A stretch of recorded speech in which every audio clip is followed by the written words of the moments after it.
It's been such a long time since Boston led the way. It's more than a feeling. It's Mike and Tom to start the day. The heart of Massachusetts should be freedom, justice, and liberty. Freedom-led pilgrims from Plymouth Bay. Salem trials had justice too late. The sons of liberty spilled the tea, and then the redcoats spilled their blood. The shot heard around the world rang out from the Bay State. Boston strong and ready to defend. It's where revolution started and ends. It's been such a long time since Boston led the way. It's more than a feeling. It's Mike and Tom to start the day. Quincy Market, Freedom Trail, Charles River, Boston Harbor, Bunker Hill, Griffin Wharf, Fenway Park, Omar Charge. It's been such a long time since Boston led the way. It's more than a feeling. It's Mike and Tom to start the day. Boom! Good morning. Morning, bro. How's everything, big guy? Oh, it was good. A lot of laughs last night with Auntie Deb, man. I mean, Yeah, always is. He's a hoot, dude. Always is. It's funny. He used one of our we were talking about him one time, and like I would never want to go at it with him, kind of thing. And he used that clip in one of his openings one time. He showed it to me last night. It was funny. Nice. So we were both on his show. But yeah, he's a good guy, man. Very good guy. Very good guy. I'd like to have him on the show if he ever wants to come on. I love the way he thinks about things. It's just different. It's things I would never think of that direction. Well, yes, we didn't even talk about the trial last night. It's just his thing, but in general, his whole thinking. I know. He's just so fucking funny, dude. Like I told him, you should go do stand up, dude. You know, you should go to an open mic night and give it a shot. You know, what do you have to lose? So, anyways, it's the Tom and Mike show. Seeking justice, baby. Woo! Big day today. Huh? Yep. So these 11 o'clock hearings looks like, you know, we're going to go to at least 4 o'clock today. I would think at least 3 anyways, depending on at least how thirsty she is, you know, see how that goes. Oh, yeah. Jimmy is a lot of fun. Yes, he is. Yes. Yeah, the parking lot looks full too, dude, huh? It is. Wow. Now, do you think that's because of the jury pool is getting pulled in and asked the questions and all that nice stuff? That's it could be for another trial, Mike. Right. You know, we're not at that April 1st yet, and I mean, jury selection took what did it take? It took 2 weeks last time. Yeah, they would get like 1 or 2 a day. You know what I mean? Back in the day, but like you said, they got 2,000 people to poll. I mean, Jesus. Yeah. I mean, that just amazes me that they had 2,000 people, man. Wow. I wonder how they come up with that number. Like, how do they Broken Bacon's in the chat. Ask me if I pre-ordered Plevin's book. No, I don't plan on ordering that book. No. Listen, he can't even call himself a successful business owner. You realize that? How are you, dear? Wow. He failed. You can't even freaking, dude. No. Yeah. No. Right. He's nobody. Right. He's nothing. This is all he's got. He was on TV once. On TV, that's it. I know. I can't believe Court TV picked him. That was weird. Weird. If they only knew half the issues. What's up, guys? You know they didn't do a Corey check on him. Good. How are you? Yeah. Mike, Sarah says hi. Hey, good morning. Good morning. If you guys want to go Tom big screen and go me little screen, that's fine. Brian Hill says hi. Brian Hill Photography? All right. Yeah. All right. All right, Tommy, we get you on full screen, so you get the big screen, buddy. Gotcha. Wow, there is a lot of people there today. Wow. Is it? Yep. It seems like it's a lot warmer. Well, decent out today. Yeah. right? I mean, it's The probably what, the 50, what time? What's the temperature? the wind, Mike. It's always the Yes. wind. If there was no wind, It's it'd the be wi- all right. All right. There's the law girls. Hey, Oh yeah. ladies, how are you? Good. Thanks for coming again. We're in it. No, win it. There Oh, you go. listen, they want to You walk guys with been you. busy, huh? Yeah, we have. That's good. I love it, man. You're like a little entourage going with your brother. It's just we're picking them up as we're walking along. Yeah, we'll go that way. You know, hey, I've never seen you pick up so many girls in one day in my life, bro. I had to lock myself in the car one day. They're coming up to the windows and everything, trying to break in. She throwing money in your window and shit. Like, what's Yeah, going on? yeah. Oh, Dr. Tourette trial starts today, Tommy. Dr. Tourette? Yeah, the one from Dover there that strangled his wife. So that means Reddington's in the house today. Oh, Speaking of it, I wonder how many other businesses are registered to that 104 suite. oh, I know. Hey, listen, Nerdy Pink, I think it Nerdy. Oh, I tagged you in it, but she did a whole breakdown of what we found, and she dove deep. Really? She knows where to go to get all these. Yeah, like Eve. Like I went down a wormhole like Saturday. I get stuck. You know what I mean? I'm not that Yeah. good, but she can do it, and I'll get her a name, and I think Nerdy Pink Panda, Yes. Panda. Yes, I've seen her. She broke it down, baby. She broke it down. Nice. Yes, So that yes, worked. It did exactly what we yes. wanted it to do, right? Get it out there. It did. Yeah. So I tagged the defense team in it too. So not that Sweet. not that they might already know it. Who knows? But better safe than sorry. Tom's got a security guard detail working with him this morning, people. You can see right here. What a way to look at this, man. Look at this. Isn't this something to see? Oh, this is beautiful, dude. There's buds coming on the trees. It's springtime. Yep. Autumn. Yeah, it's nice, man. Yes. Yeah, I'm gonna try to get her on our show because she's like a ball of energy, man. Like she goes through the whole motion. She's like, tell me why they're doing this.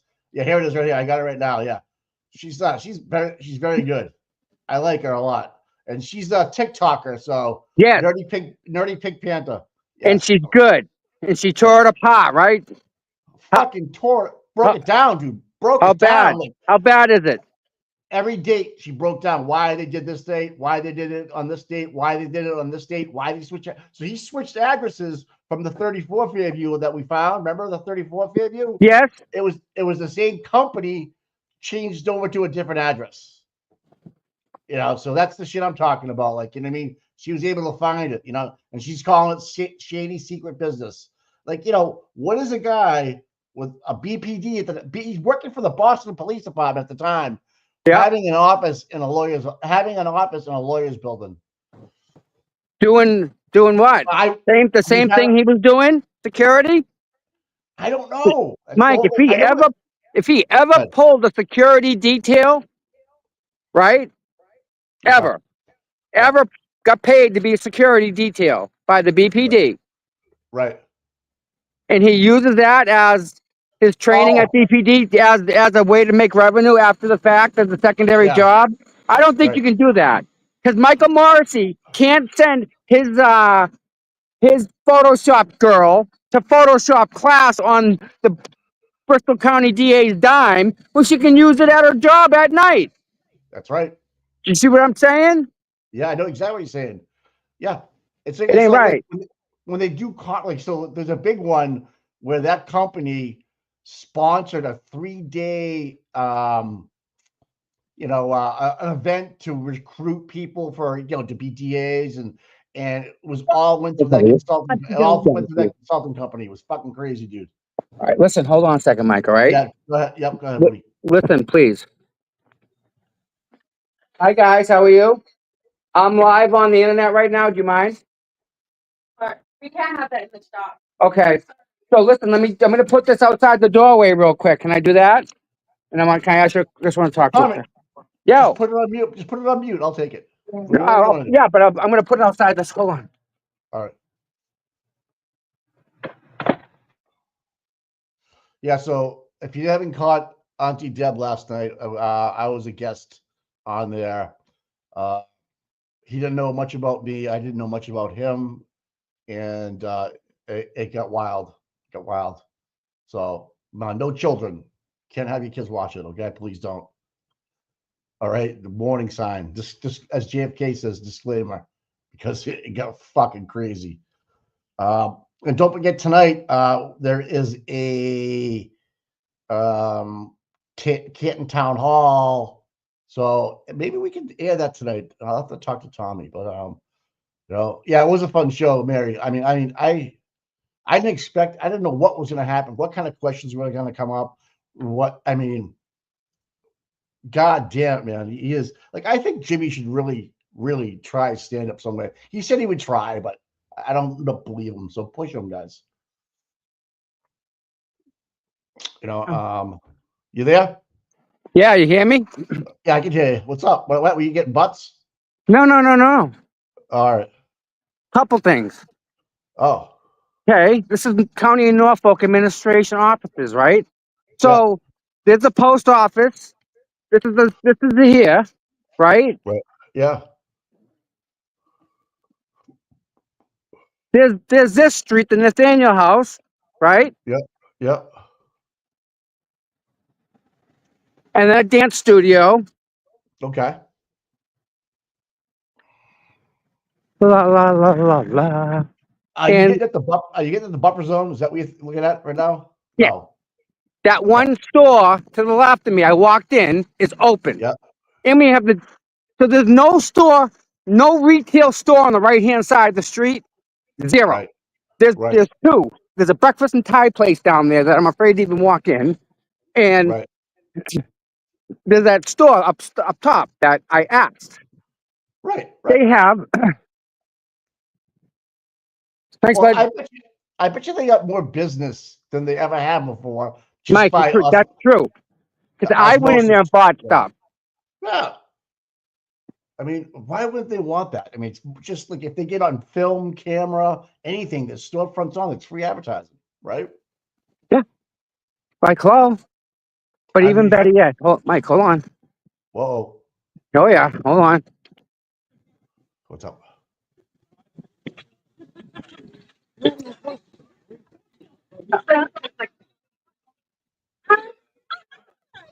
Can I ask you for a favor? Yeah. Can you hold my camera? Josie can. Hi, Josie. Can you hold my camera? I'm gonna run in real quick. Yes. You're live, okay? Oh my gosh. Oh my God. Good morning. Good morning. Yeah. I want to go to vet school when I'm old enough. Yeah, I'm 15 right now. I don't look 15. Puppies, man. Oh my, look at the other puppy. Oh, Jesus. Oh, there's another one. Oh my God. Yeah, there's a lot of dogs this morning. My goodness, there's dogs everywhere. I love it. We're gonna go say good morning to Henry, of course. Oh, Henry. Hi. It wouldn't be a court day without Henry. I'm telling you, it wouldn't. It wouldn't be a court day. I love it. I love it. How's the? Can you hear me? Oh, she can hear me. Things are good. She's just walking around. Something again, I don't even remember, but I got it for her Mother's Day. Like a nice pair of knives. Oh, and if you want like go You mind if I'm trying to front you really quick? what? I'm holding Tom's camera right now, so. Guess who's in charge of Tom's camera right now? Yeah, just waiting for him to come back out. Where'd he go? Inside the courthouse? Yeah, I think he went inside the courthouse. Oh God. He did something. He went somewhere. I think he went inside the courtroom. Inside the courthouse. You're doing a good job. You're doing a good job. Thank you. Just for a little bit. everyone. Like we're just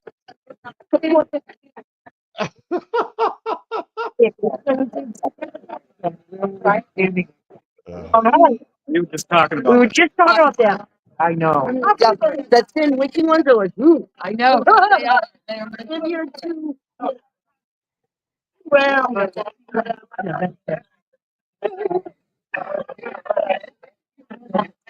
Are you on right now? Yeah. Oh, are you like a natural? Or do you just sticky with like? Merely showing dogs. Right? Showing. Yeah. Dogs are most important here. And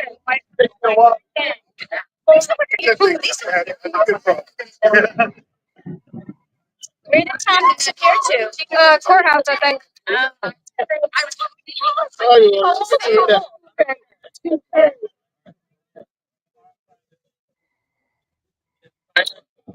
Gotta make a picture. And it's the camera. How you doing? Are you live or something? Or? Oh yeah, I'm holding Tom's camera. Oh, okay. All right. I know where he was. Right there. When Tom comes out, preferably.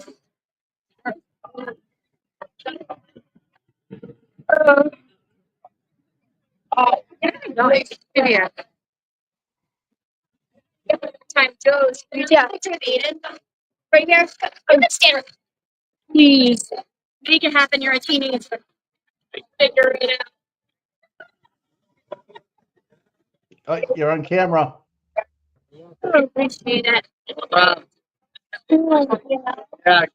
Yeah. Oh, The baby. Are you okay if she's on stream? yeah, of course. Hi, baby. Hi. Oh my gosh. There's so many cute dogs here this morning. Oh my God. Oh, that's a great picture. Oh, this pretty baby. Puppy's available where I got her. Ah, here he is. Here goes Tom. Hello. Take your mic back. All right. Hey, Aiden, how are you? Good, Tom. How are you doing? I'm a little confused. I just went in there looking for some documents, and they don't seem to have them. What documents is it? The documents that the judge referenced in regards to Piece of shit. Come and go. the buffer zone. Excuse me. Hey, He's walking up pretty good. His knee's doing well, huh? Rehab. If you go to rehab. So I asked for that document, and they seem not to have it, but yet they're making rulings and decisions on it. So kind of Hey, confusing. Tom. The buffer zone, yeah, idiots there walking around. The buffer zone. Yeah. What about? She made a comment about the businesses that were complaining about people and whatnot. Well, we're increasing. I know. I'm trying to. Idiots everywhere. You don't like Bow? They're growing. I like Bow. No. Today's show is brought to you by all the Yum Yums out there with the new Yum Yum sauce. Good for you. Happened last year. Yeah, he tried to get me thrown in jail. What? Inside of a car. He jumped into someone's car that wasn't his. He said I broke and entered into it. And I can see the freaking resemblance. You looking for a place to stay? What? No, I'm me? Yeah. No, that's not why I'm here, Aiden. Yeah, no, I know. Yeah. I haven't seen you in like a year. Yeah. There's a piece of cardboard over there. That's not why I'm here. Looking for a place to stay. He's a cardboard over there. Fucking idiot. Hey, Tommy. Yeah. They just filed another motion. I don't care, man. Defendant's memorandum of law in opposition Commonwealth motion to eliminate and preclude the defendant from raising a third-party culprit. So they're trying to fight the third-party culprit. They're trying to do what? Trying to fight the third-party culprit from coming in. All right. Who put that out there? Brennan? The prosecution. Okay. Yeah. Well, we knew that was coming. Defendant's memorandum of law in opposition. So they just dropped a motion to fight the third-party culprit. Hank's going to try and fight it to protect the people. So, Just came out. Wow. Just came out. What's up? And yesterday they dropped one for a general correspondence regarding the juror questionnaire. We'll see. Okay. Yeah. All right. So, no stuff going on. Whatever. I'm waiting for my buddy to come walking down the street. I don't see him yet. I keep looking. Right. Who's My your boy buddy? doesn't have a jacket. You know what I'm talking about? Mike? I think so. Yeah, I think Who, so. who walks this way? Yeah. Thank you. So, Back it Yep. up. yep. Sorry. Make a hole. Hey, make a hole. Make a hole.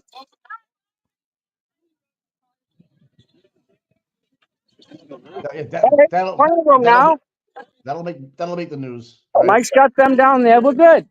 Oh, but if I see him coming, I was going to go ask him a question, Mike. Oh, Yeah. You know, my friend down that walks down there. He walks from that direction.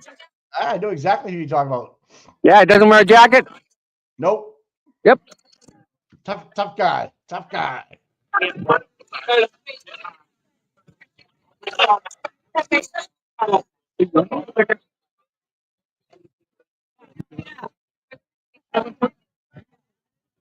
I gotta say hi to you. Hi.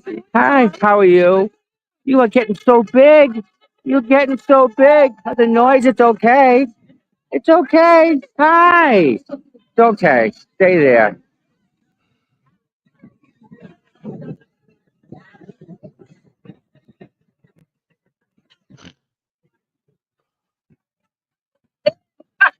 Wow. Tina. Hi, Tom. Awesome. Hi, my dear. Good morning. Good morning. Good to see you again. Good to see you too. Morning, Charm. Morning. How are you, sweetie? Good to see you. Nice to see you. Scotty, Tommy, how you good doing? morning. Hey, no gloves today. How are you? Small. It's getting a little warmer, right? Spring's here. A little bit. Spring is coming. All right, so Mike's got them all taken care of. Hi, good morning. I love those, by the way. Say hi to That's Mary awesome. watching. She's Hi. a huge supporter. Mary. Mary. Okay, me. What's Mary R. okay? There you go. Yep. Hello, Mary. Yes, she's a huge supporter. I love the. You gotta get more of them. Yeah, so Dollar Tree, everybody. Let's go. Dollar Tree, guys. Yeah. Dollar Tree. Show up. Let's big, make this thing spin. spin. Let's go. Yep. So get them at And the if- dollar store, everybody. Too bad you couldn't put dots on us when you spun it. It said free Karen Reed. I like that. Don't have that kind of Someone watching from the Philippines. What's up? Morning. Philippines is beautiful. Yeah. And something, look, it's just like that. That is the perfect thing right there. Yeah, that's awesome. That's awesome, baby. Love it. Yeah. Morrissey must go. Yes. Commonwealth of Corruption. Yes. Morning. Good. How are you, my friend? Long way from home. Yep. Me too. And there's Kevin with the flag. He's always got the tallest flag here. Always. Hi. How are you? I love your signs. Oh, backwards. Wow. Yeah. Yeah. The world is watching, man. That's cool. Yeah. Love it. Yeah. Good signs. Milky Alberts for prison 2025. That's awesome. Yeah. And you know what? We can't forget about these other people, Mike. Yeah, absolutely, brother. Absolutely. Yep. Wow. Yeah. Just on. Yep. Getting on there. Yep. One at a time. Hey, folks, just keep it. Try to keep this a walking day. Yeah. So, Yeah. Hi. I don't see him coming yet, Mike. He might be already in the house. Who knows? No, I was early. I didn't see him. You see Ted Daniels around, everybody? No, negative. Yeah. No. I mean, it's an afternoon deal, so Oh, yeah, that's right. There's a couple of people from the news there. I see, yeah. yeah, Okay. and he may already be in there, like Right, okay. in there. So Right. that letter, you ready, Mike? What's that? That letter, the judge referenced about moving the buffer zones back. Yeah. I went and I asked the businesses that would be impacted. Right. They don't have a problem at all. They've never Yeah. complained. They've never complained. So who's the author of the letter, Mike? Yeah, so here's my thing. Wording. We remember the Mike. people that wanted the farm table out in the field. Yes. Yes. They're the ones Sure. that wrote the letter.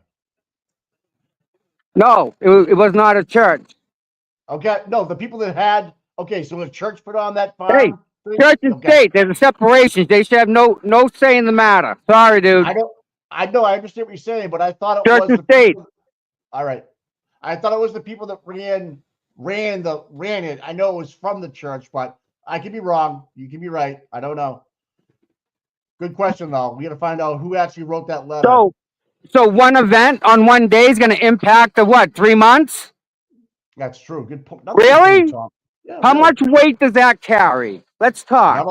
Not a lot. I mean, I think the businesses that are around there, the very few that are there, don't mind.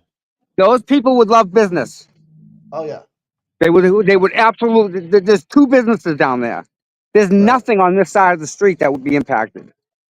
Yeah, Nothing. yeah, Nothing. yep, There's an yep. art school.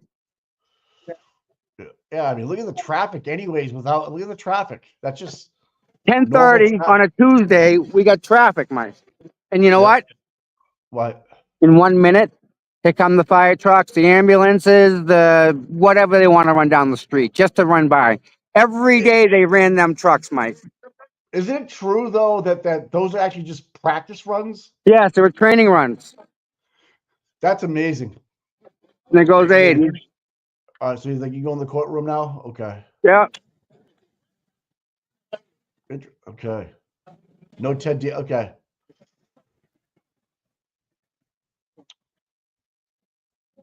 Yeah. So Okay. yeah. I thought it was a Dedham Square Circle Farmers Market. That was the entity name. Thank you so much for that.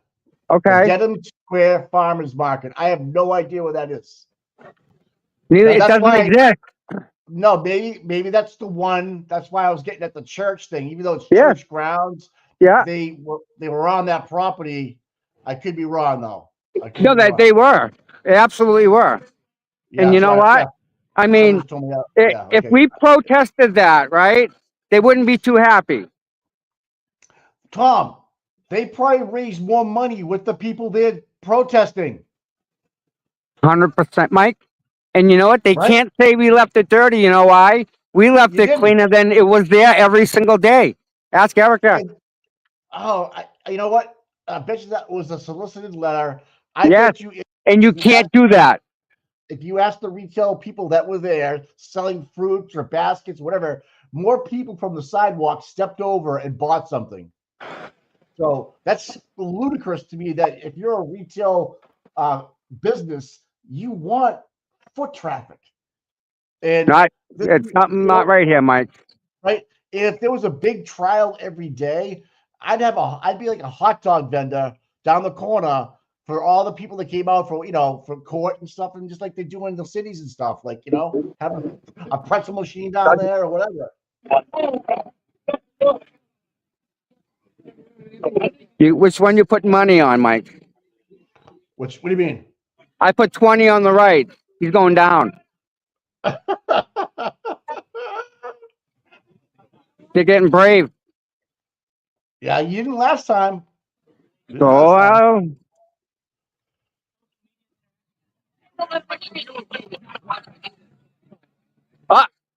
you hear it?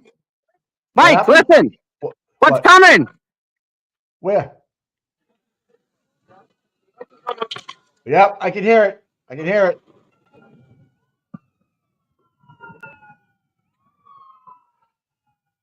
Told you.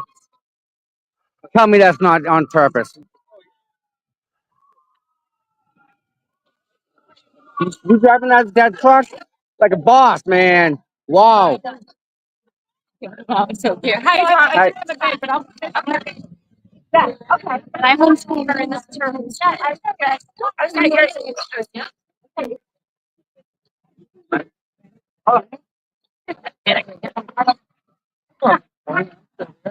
Absolutely put it on purpose. There's Neil. What's up, big guy? How are you? Very good. How about yourself? Good. You're looking good. Thank Spring's you. coming. It was here. Give it a minute till the clouds will go away. A couple minutes ago. Yeah, just like that, it's gone.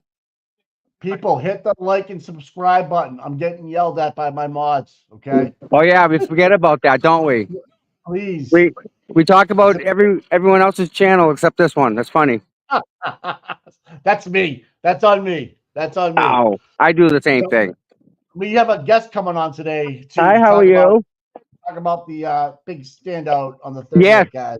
yes, Right, we have to so talk about that. Huge national standout, yeah, worldwide standout. They should change it, Mike. worldwide. Worldwide. WW. Yep. We probably need to change that because it He's is not, definitely morphed into something bigger. dude. We have the fucking Philippines in here right now. I Okay, come on. know. Let's call it what it is. All right, call it what it is. Yeah, Listen to they, that. hey, the text I just got from the mod was all in goddamn caps. Okay, so don't tell me you weren't yelling at me. So Dick Knack, I know it's you, girl. I know it's you. I'm just kidding. Yeah, Deanna is coming on. Yeah, Deanna's going to come worldwide, on. Mike. Yeah, worldwide. It's not local. We never yell, right? Yeah, it's worldwide. This is not just something in your backyard, people, at the corner in Canton. This is fucking Philippines. This is UK. This is Ireland. Australia, Everywhere. Greenland, Iceland, Finland. You name it, we're there. Oh, wasn't she great, Mrs. Esquire? Yeah, Oh, Miss dynamite. Yeah, Mrs. Mr. McKinney. McKinney. Yeah, Yeah. people liked the show yesterday. I got a lot of comments about yesterday's show. Oh yeah, it was good. Yeah, she was on with Britt for a while. Yeah, yeah. She's great. She's just again. She's like Nan. We need an injection. We need new blood. Just got to keep bringing new people in, and there you go.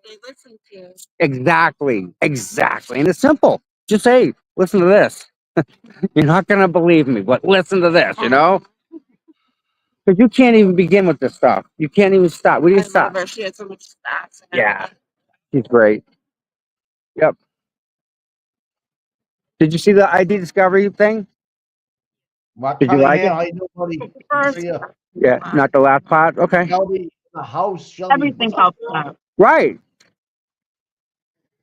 Mark It's all right. Mikey Bikers, how we doing The today? truth ain't gonna change nothing, right? Truth is there. Yep. So sweet. Oh yeah, yeah. So they've done Deanna, Corby, and Bobby Silva have done an amazing amount of work to get this to where it's at. Yes. And last year's was big, right? Last year, yeah. Remember last year you were driving around for Yes, hours. yes. I'm gonna see if I can do the same thing, depending on the time. Yeah. I want to obviously hit the most I can hit, right? Right. But we can have like Scott with a camera, a link, and Sure. Pop anybody. Mazda. Listen, Mazda can what come a on. time to do a fundraiser. Oh my gosh. Yeah. I'm not volunteering for nothing. I'm just saying. Great time for a nice fundraiser that day, right? It is, buddy. It is, man. Every day's a good day for a fundraiser. Yes, it is. I just saw that we're over 800,000 for the Karen Reed. That's amazing work, guys. And we did that through pizza, and we did that through donations of what, $3.99 and just everything. Yeah, every dollar count. Like every, It all adds up. It does, It bro. really does. Yep, it does. It's fucking great, man. 800,000. And if everybody's working pro bono, that's going to cover all the fees, get all the specialists in. How many we got? 12 or 15 now. Just doing good stuff, man. Just this, like Karen said, this is our fight too. Believe it or not, this could be anybody in your family. This could be, in fact, Minion Mike has a family friend that's going through some bullshit, and in the 6 years of trying to get a court date, they keep on switching courts, lawyers, and it costs them money. They try to drain your resources. So this actually happens at a low level too. Right? No. That's my son works. Yeah, that's what he does. Yeah, my brother plays. He knows all the people there. The owners looking nice. Hi, Mikey. Mike, say hi. Hey, yo. Hey, girl. Did you see him Yeah. last night? I He was on with Auntie Deb. I heard. I fell asleep. It was ridiculously funny. I fell asleep on every stream last night. That happens. Yeah. You get burned out. You just shut down. Your body's like, I'm done. And the minute you get comfortable, it's over. My phone was dead when I woke up. My phone was dead. Been there a couple Hey, times. does she sleep in bed with her phone? Please tell her me no. Maybe. I don't think so. I just fall asleep. Sometimes I'm sitting up. All right. Another one. Well, yeah, we got a parking spot right there for the Jeep, man. That's pretty cool. You're telling me they can't find a different route? I know. You know, and you can't tell me that Auntie Bev hasn't called down there to cut the shit. You know what I mean? Like, come on, Yeah, well. go find something else. You know what I mean? Because she must get it they must get it in that courtroom every day with the sounds. You want to talk about a noise complaint? Jesus, right? Go ahead, second. Yeah. I'm doing 5 things at once. All right. So Karen comes up. She's probably gonna pull up right here. Right. Well, Yeah. it's 10:40. It's 10:40. What? So it's 10:40 in the morning. She'll get here On in a what? minute. Oh, he's talking to somebody else.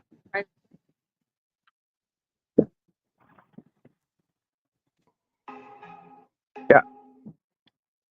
I don't know. He's talking in code. They keep me rolling. Yeah. There's somebody here that's just an undesirable. I got an issue with him last time. Oh, the Asian guy? Yeah, the yum. Yeah, I don't like him either. Yeah. He's weird, dude. He's really weird. He snipes, dude. He snipes my streams, and before I can copyright him, he friggin' makes it private. Right. Every time. He gets my personal space. He's he's odd. Yeah, he's an odd dude, man. Yeah. Yeah, I don't like him. I shouldn't say I don't like him. I don't trust him. Not even a little bit. Been down that road once, not happening again. Promise. Right. Yeah. Nope. Yeah. It's a hard no. Yeah, it's a hard stop. Yep. Don't gotta tell me twice. Next time it's gonna hurt. Yeah.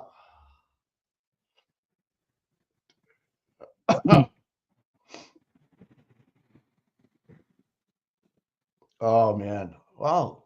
All kinds of people there today. Yep.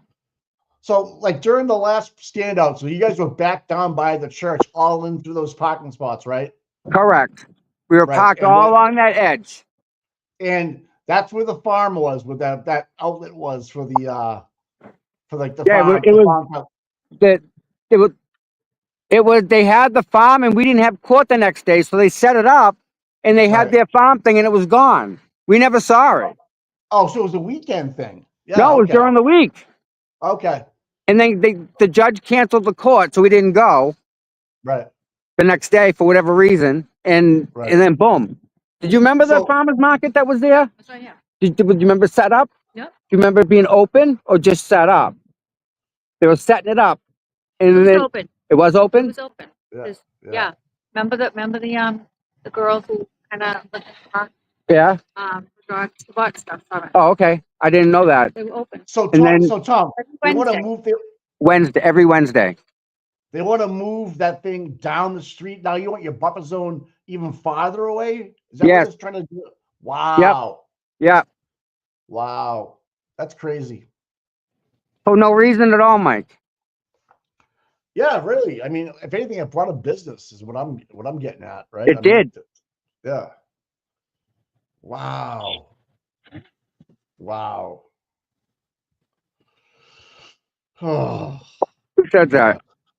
Jessica knows who it is. Jessica knows. That's why Jessica. See where I'm at? I'm doing my best, guys. Yeah. Yum. Mike's down there giving him shit. Mike the Minion is down there. Letting him have it. He's just like a fly. Like he just wanted to get away from me, dude. You stink. You smell. Slug. I saw you said to him, there's a piece of cardboard over there. It's like, okay. Aiden asked me if he was looking for a place to stay. I know. I saw that. Aiden's like, you need a place to stay? He told me when I was down there, I bumped into him. He was living under a bridge. I was like, okay, all right. Like, what are you doing here? Like, what are you doing here, dude? Like, he wouldn't answer me. Like, he was like, I go, dude, just back up from me, man. You're in my personal space. And Kate, he did. he Yeah. got into the car with Kate. So first Yes, off, anybody that's who would do that to begin with, I yeah, don't want anything to do with them. I don't care who, that's what, right. where, when, don't care. Yeah, If you can get into a car with that lady, yeah, I don't want to know even your name. But yeah, honestly, yeah. that's how it is. I don't. Have you seen Esty in the crowd, or maybe she's Yep. rolling with the crew? No, she's over there. Oh, she is out. So she's out She's front. Yeah. waving. She's there. She's waving. Mike says hi. Mike. Yo, He who are you talking to? got. She just blew Esty. you a kiss across the street. Esty, my girl. I love her I shoes. didn't get a ticket for jaywalking. All right. Is that the crew, or is she just waiting for the crew? Probably There's waiting Minion for them. Yeah, there's Minion. Yum. I'm gonna start calling him Yum Yum. So yeah, that's the story. That's how I feel about it. I'm sorry. No, no. That's a perfectly good explanation of why that POS is a POS. He just like he gets in your personal space, like he's right up on top of you, like and just he's not even saying anything. He's just filming your face. You're like, dude, what are you? And he takes the film and he does repulsive, nasty, horrible things with it. Oh, I didn't even know about it's that. disgusting. Oh, and Mike, you say anything to him, he'll cut it and chop it and move the words around and make you say it's just stupid. Like, yeah, it's great. Yeah, that sucks. just no. Again. Yeah, all right. Yep, stay away from him. Yep. Yeah, right, brother. All the mods are telling you to stay away. The chat, everybody. So yeah. Oh gosh. He's from Texas.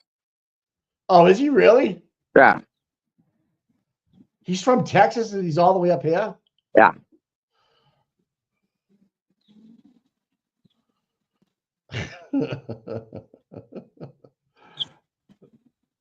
Oh man, I love the Chloe. There's a sign over there. I don't see what it says. I hope she crosses the street. The more you press, the more we bless. I like that. I like that sign. What does it say? The more you press, the more we bless. Yeah. That's cool. Can you see that? There's Fox 25 right there. Anybody from out of town you bump into yet? No? No. Yeah, last time we had people talking about Ohio. They came in from Ohio. Yeah, they came from far away.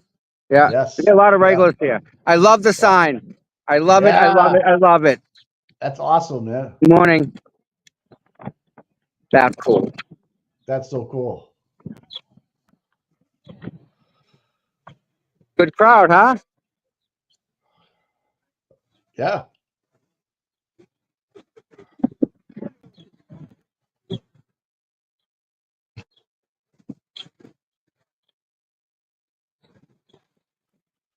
Oh God. Defense new case filings to intervene and delay the start. I mean, she shouldn't be far now. They're never too far away. Yeah, no. They got to be rolling up soon. Yeah, it's 10 of. So she's a boss. Dude, she's a boss. Confident person. What's that across the street in the driveway? Is that a black Suburban over there parked to your left? That's one of the probably one of the undercover. No, it's either an undercover or someone doing a detail. They parked the truck there. Oh yeah, okay, yeah. And it probably had to be a sergeant because you'd get yelled at otherwise. Right. I was looking at the defense witness list, and they called somebody from Denham Police. Good, as they should. I don't know why. I'm trying to think about why. You know, they also call it. You know, remember that time that Proctor and Buchanan accosted the beer girl at Gillette? Yes. They're calling her. Good. As they should, right? Right, because they're already biased when the case is going on, right? About yes. You know what I mean? Like they already predetermined. because this girl had the free Karen button on her shirt on, and like, she's guilty, blah blah blah. So, yep. But Mike, then that's not their job. That's not their responsibility. That's not nothing. That's right, buddy. That they don't do that. The judge and the jury do that. That's yeah. That's it. Then they don't. They have nothing to do with it. The That way burden you of have proof to is on them. let Yeah. I know. The farmers market's on Saturdays. They were using that as part of the buffer zone thing, saying it was during the weekday. I sure the fuck hope not. Yeah, they were. They were. It's in the thing about they talked about the business I went in owners. this morning and requested the letter that they're talking about, referring to that. I asked for that letter. Oh, well, look at it. So it's on Saturdays. Saturdays. Wow. Oh wait, that's the winter spring. There's a weekly. November, December, January, February, March. Oh, and then weekly. Yeah. Weekly. Saturday. On Saturdays. Every week, Saturday at 10 o'clock. So they're using that as an excuse to get us out of here. Whoa. Boy, it's a good thing I followed that one down this morning. That's bullshit. Yeah. I told you it was a farmer's market in there. And if they have to move you that far back, that's crazy. All right. See these people that support this? Let's take a look at this, okay? Let's take a look at these companies here. Right? Do you want to have an influence and have a say? Let's find out how much of a say you want in the matter here. All these people supporting this? Really? It's a great idea, Who wouldn't support the food bank, right? Right. Right? Who doesn't support this? We all do. But really, people? Really? Supreme development. Wow. Good job, Tommy. I know. I mean, if you have the people there, they'll come out. Here this Karen. Okay, I'll let you go.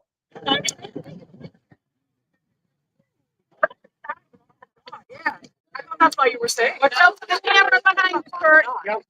Love it.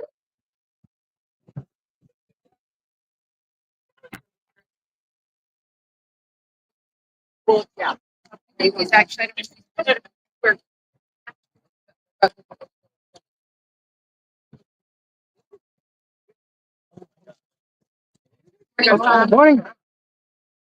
Morning. Ask Alan Jackson how the Lakers are doing. Hey, how the Lakers doing, Alan? I haven't kept up with them. Oh my goodness. Busy. Okay, yeah. I don't know. Doing well? Mike, how they doing? Anybody? You guys got a new guy, though, right? Not so good. Not so good. Not so good. Okay. I know they've got a heck of a new player. Yeah, the new guy, right? Yeah. He's supposed to be the best in the league. Yeah, Luka Dovic. Luka. He can't talk about the case, so we just got to ask him random questions. Ask him what kind of suit he's wearing. A nice one. Yeah.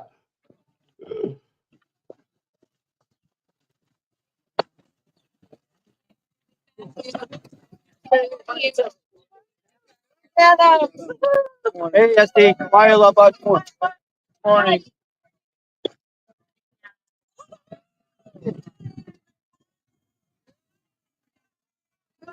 I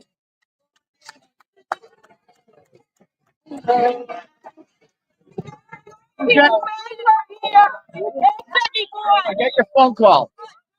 Got check. Stay off your phone. Another way. Let's go.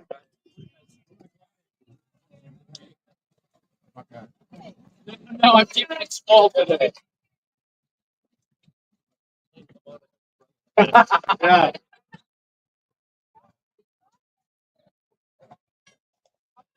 Here we go. All right. One up there. Hi, Jill. Man. Are the state police being extra nasty today or what?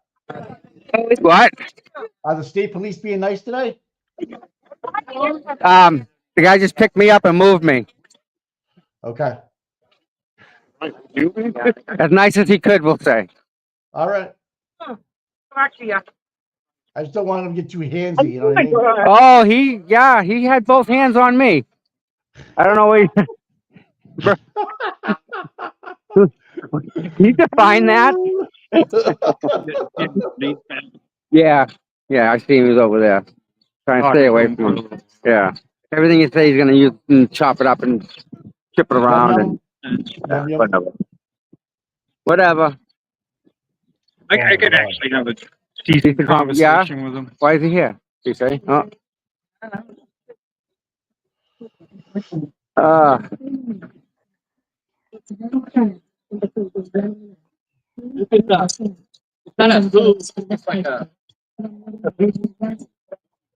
So that was nice that they held a spot for Karen's team to stop and drop her off. Yeah. That was a pretty good idea, huh? Well, I think they should drop her off in front. To be honest with you, but whatever. You know, you get more time with her to walk down the sideway and say hi to everybody. I like that though. You know, so What do you want? Man. Yeah. Are you going to Are you go? It's almost 11. 11. Okay. We mods, do we have the screen ready to go for the courtroom? I'm sure they got it. Just want to make sure. Oh yeah. Yeah. Are you going to have breakfast? Yeah. I'll see you guys later. All right. Bye. Thanks for coming. Hey, it's my pleasure, Tom. There we go. I love her. Let me check my email real quick, Mike. All right, go ahead, buddy. I may have that letter. You may have what? I may have that letter. Know the letter that I asked for? Oh yeah. Oh, the one from the what do you call it there? The people with the farmers market. The farmers market's going on Saturday. Oh, really? Yeah. Wasn't it? Someone said it's a Wednesday. It says every Saturday on the banner. Okay, Donna. I showed you the banner, right? The banner. Oh, I showed you the banner, didn't I, Mike? Yeah, you did. You showed it. Yeah. That said every Saturday, right? I got a DM from somebody that's really good with the FKR movement. They said they do one Wednesday a week as well too. Oh. So, so you know, maybe we read it wrong. I don't know, but whatever you want. Oh, there's Yum Yum. Yeah. I wonder if they changed it to Saturdays because of pre-Karen Reed. I don't know why they would. I mean, there's how many people, there's potential customers. You know, I mean, you're going to bring 1,000 people in front of you? That's one of the big things that Bev has to decide today is the buffer zone. Yeah. So I asked for the letter. So I would think if I was a retail customer down there, I'd want the sidewalk people there. That's ridiculous. Yeah. But where they want to put us, Mike, is double the distance from here to where we were. Right. Yeah. That's where we post up there. Yeah. Wow. And that causes all sorts of other problems. So what we got to do is just go that way. Take it that way. That's all. Aiden was also talking about going down this street, big field down there. Yeah. Do we get field day? Tent? Oh, I big know tent. Like the big top. Circus stuff. We'll rent the friggin' big tent, man. We'll take over the field, bonfires, some old Christmas trees. Yeah, man. Throw a pig on the road. We'll roast a pig. They'll like that idea. Pig roast. I don't think Dedham police will like that. Free food. Feed the homeless. Pig roast. A pig roast. I love it. I'm sure we can get someone sponsor the alcohol. That's easy, right? Yeah. Somebody from Canton can supply that. Free alcohol. They'll be up here in droves, dude. You want to? They'll be fucking camping out everywhere. Oh man. Holy shit, dude. Oh, good morning, Rhonda. I saw Mike as a guest the other day there. Did a good job. Yeah, he did, didn't he? Yeah. Which one? Oh, Medium Mike. Yeah. Yeah. We have to have Scott back on as a guest, dude. Like, legit. He's busy, though. He's all over the place. And don't forget, he's still got... How long do you get... After court's done, right? How long does it take you to get home? Depends on traffic. Hour and a half. On top of his whole day, dude. On top of all that. Yeah, but I saw him on Justice Served though. Yeah.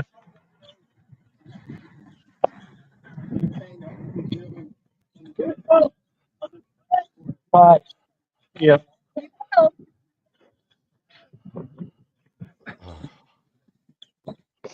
Damn it.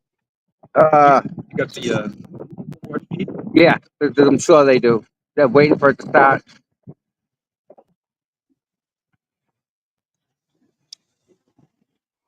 So I went down there, right? And everything on that side of the street is nothing.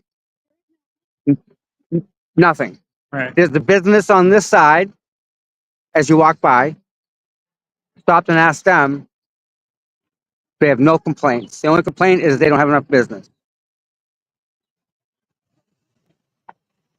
Two nice ladies. So, yeah. I think if we go that way with it. Well, you remember last year, the first day or two, people were down there. Yep. And we were up here, and we're like, hey, come up here. Yeah. By the church. And, then yeah. it all switched down there. Yep. So if But they only want to extend the buffer zone that way, Right. not that way. That's right. So we'll just go back over our right-hand side and take over the sidewalks. Kind of tough, but I don't think the businesses. imagine all the people all lined up in their chairs against the sidewalk. They No, won't be happy. they won't. No, they won't be good. You're not getting a carriage through. I'll tell you that much. Someone with a carriage ain't gonna go on the sidewalk. Tommy, you going to breakfast? No, I have a doctor's appointment I have to hit, and then I'll be back.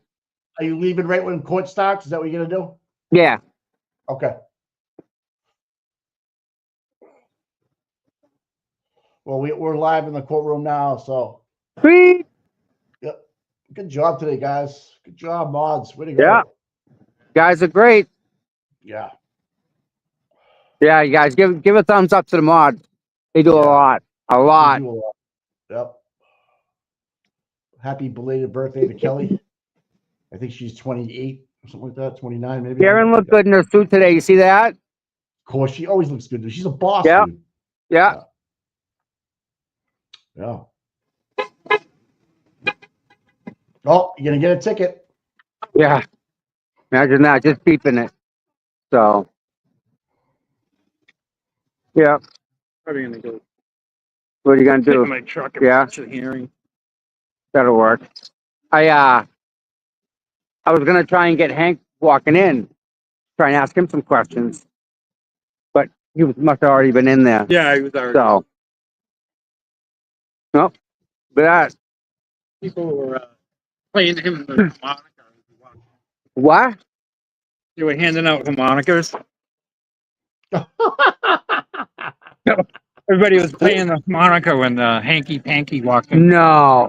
Oh my God. I missed that.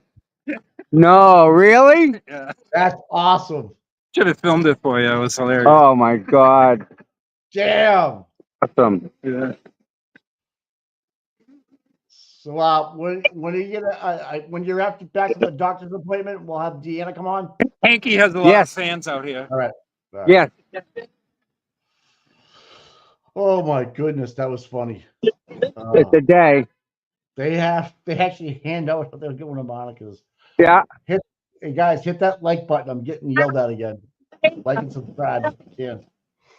Good. Thank you. Become a member, whatever that crap is you do. Yeah, do all that stuff. I gotta walk. I'm going across the street when this goes. That ain't right.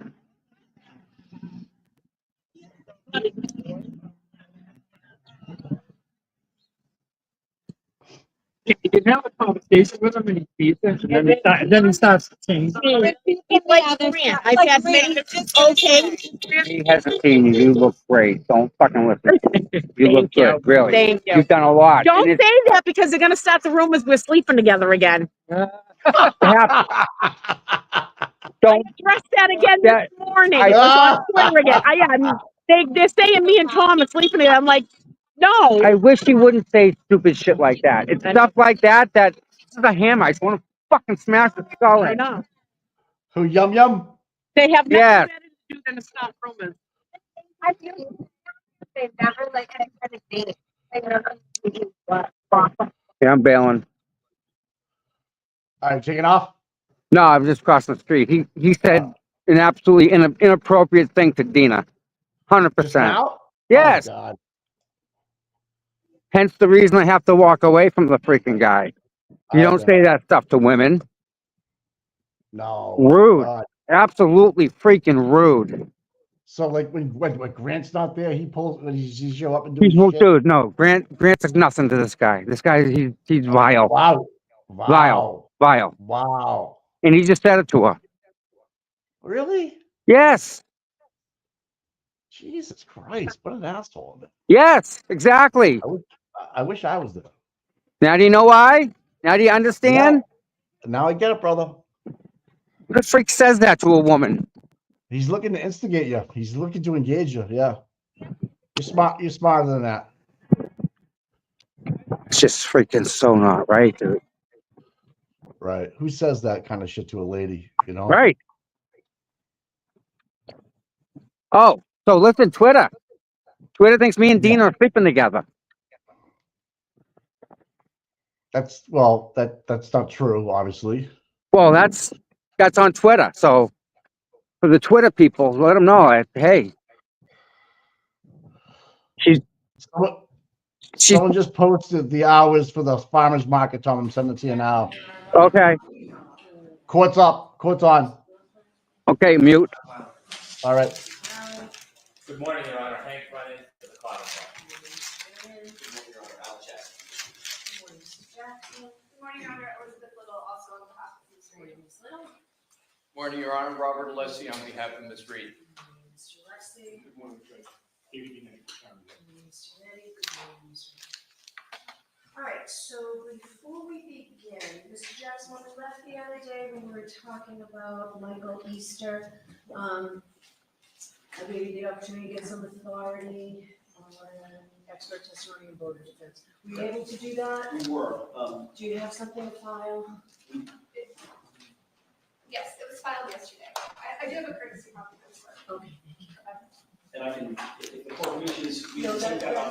that's, That's suffice. I think so. I'll take a look at it. It's got everything in it that I would say orally anyway, but if the court has any questions, I'm happy to answer the questions. All right. Thank you. All right, so thank you. So similarly, regarding the third-party culprit argument the other day, Ms. Yanegi, I see you did file something late yesterday, so I got that. I'm just wondering if either the Commonwealth or the defendant want to be heard on that. The Commonwealth does. Okay, so I'll hear you, Mr. Brennan.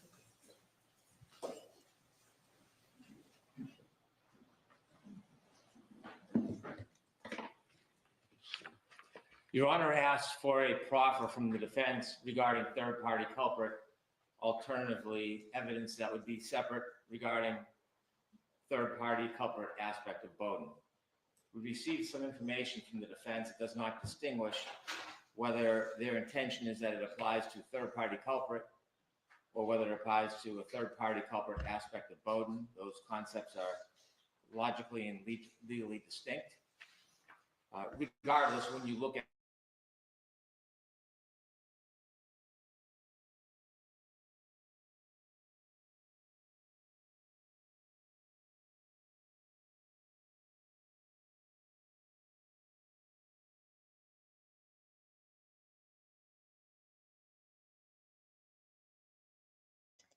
Trying to get some volume here. Trying to figure it out. I don't know what. I think the mods are working on it now. Hang tight.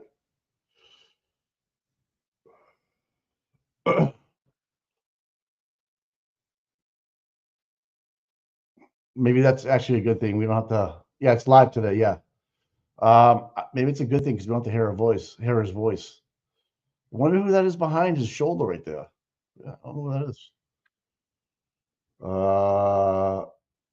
Can you guys hear it or no?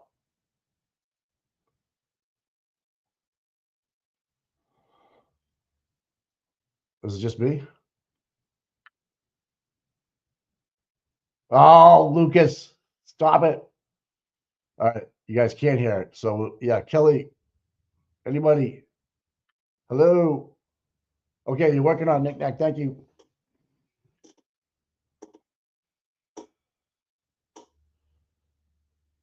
We always go through this. It's like I can't get over it. It's funny as shit. Like we always run into something. It's never a perfect run. We always run into some other person's someone else's situation where we can't control it sometimes. But they are yeah. So like I was saying, so even having Hank muted is not even really a bad thing. So, but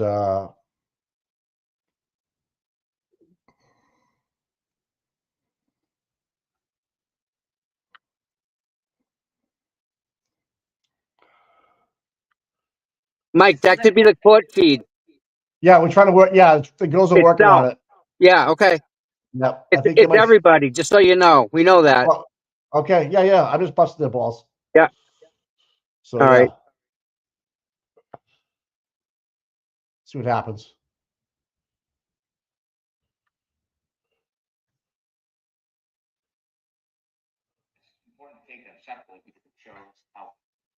Well, Tommy, somebody else has it on with volume. Just so you know, I don't know what. Maybe it's just us. I don't know. Here we go.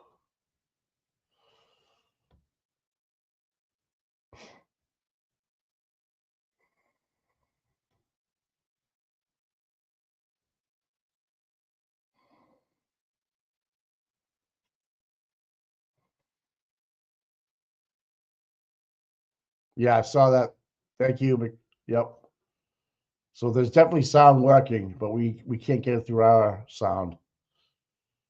Don't know why. Okay. Be real, it's good.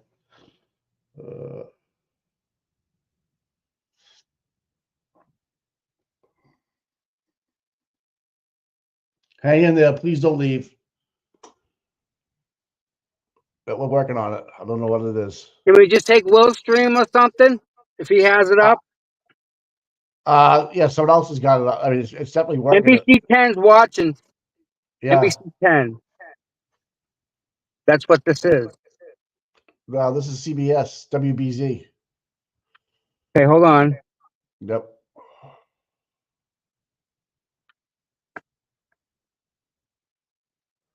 Oh, hey, Tommy, somebody's closing the Needham Savings Bank account after 45 years of doing business with them in Dedham because of our stream. Good job. Here we go. Thank you. Drug issue, and according, not to the defendant, but according to the interviewers who supposedly interviewed her, they said that the story is completely false. They attribute this to Karen Reed. People are trying to make it more dramatic, like Colin would have a reason to hate John O'Keefe. That never happened, referring to some drug claim. He did not report him for anything. And so what we know is there is no history of animosity between Colin Albert and John O'Keefe. We know that there was no animosity between his family and John O'Keefe. The only event at some point, Colin Albert's younger brother ran across John's lawn. Mr. O'Keefe supposedly yelled at him and then bought him candy as an apology. That's it. So we have an alleged third-party culprit, a very strong claim, with no evidence, no motive, no opportunity, not even present at the time that this alleged collision occurred. And so in that absence of evidence, it's not even feasible. Colin Albert should not be brought to the stand, attacked with acts that didn't occur, that otherwise would have no admissibility. Really, it seems to be a backdoor way to tarnish his reputation and then bind him with other people the defense would like to attack, to make a general suggestion that somehow this group of people are bad people. I know at the last trial, there was pictures of Colin Albert's knuckles that were scraped, And inevitably, it turns out that picture, and I think the exhibits were introduced at trial, was taken much later. Pictures taken before that point show that Colin Albert's knuckles on the 9th and 11th of February weren't scraped at all. So because he had scraped knuckles subsequently, because he may have done a video that some use would maybe do and threaten somebody else, not John O'Keefe, has nothing to do with this case whatsoever. It's an attempt to introduce alleged aggression or prior bad acts, but there's no bind whatsoever. The second person that the defense would like to identify as a third-party culprit is Brian Albert. And this is some of the gross generalizations that you see with Colin Albert. No specificity, but trying to assault his general character by generally suggesting things that may or may not be accurate in just telling part of the story. They claim he didn't have a good reputation among fellow police officers. No evidence. They claim it. And even if it was so, has nothing to do with this case. Known as a bully. So rumor clearly is not admissible in a criminal case. Had a history of sucker punching officers. We don't see any specificity. We don't see any evidence. We don't see any information. We just see a general attempt at a character assassination to portray him as somebody who is either capable or a bully. Nothing relative to John O'Keefe. Nothing. They suggest, and I'm not sure what the basis for this is, that he was drinking heavily that day when he went to a funeral with Mr. Higgins and another person. It is true that he was at the hillside around 9 o'clock and was drinking around 9 o'clock. So all of this information is just general inflammatory accusations about character. They say he was a trained boxer because when he worked out, he boxed and he was engaged in charity events, some dating back to 2003. By that standard, anybody in the neighborhood who has any self-defense training, mixed martial arts, or boxer would be on the target list. The fact that he is a police officer and that he is physically fit and that he trained to protect himself doesn't make him a third-party culprit. It is this general suggestion of strength and distorted into a hopefully perceived sense of violence that it has no root at all, no root. They went as far to say he was investigated by BPD for violent conduct, but they don't give any details. If they looked, they could go online, they could investigate potentially. There is no sustained findings that are known to the Commonwealth against Brian Albert in internal affairs, none whatsoever, ever. And so to make the suggestion he was investigated by BPD for violent conduct, they provide no fact. I'll say, even though it is off base entirely, it has nothing to do with John O'Keefe. They're trying to suggest that he has a propensity for violence. And they don't do it very well because they provide no details. These are all just general accusations by the defense. In fact, I would say it's not important or admissible. You can't bolster the good character of a witness, but to simply make suggestions of bad character is not any root or tethering to this case specifically. Instead of bad character, Brian Albert was a two-time recipient of the George Hanner Award, has many, many medals of honor from the Boston Police Department, but that is not the issue. They suggest that he was involved, so they know that they have to tie him not only to the scene, but somehow to Mr. O'Keefe. And other than being at the bar that night and Mr. O'Keefe and Ms. Reed pulling in front of his property that night, there is no association between the two. They say he's present at the scene of death. By all evidence, Mr. O'Keefe died feet from the street near the flagpole in front of 34 Fairview. So that's a little bit broad. He wasn't present at the scene of the death. He wasn't there. That happened out front on the front yard near the flagpole, about 70 feet from his house. The body was found feet from his front door, arguably, okay, 70 feet, 75 feet. He admits to being home. He doesn't have to admit he was home.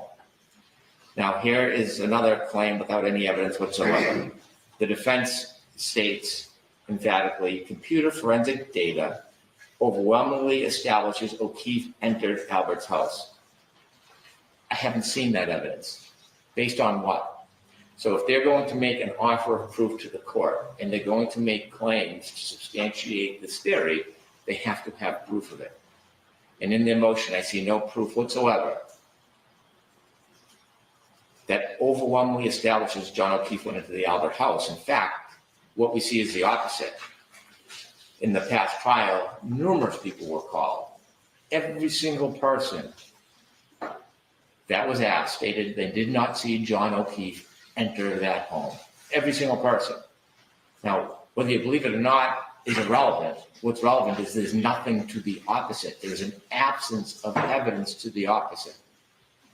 In fact, the phone data and the Waze data and the GPS and all the data puts John O'Keefe at the front yard, not in the house.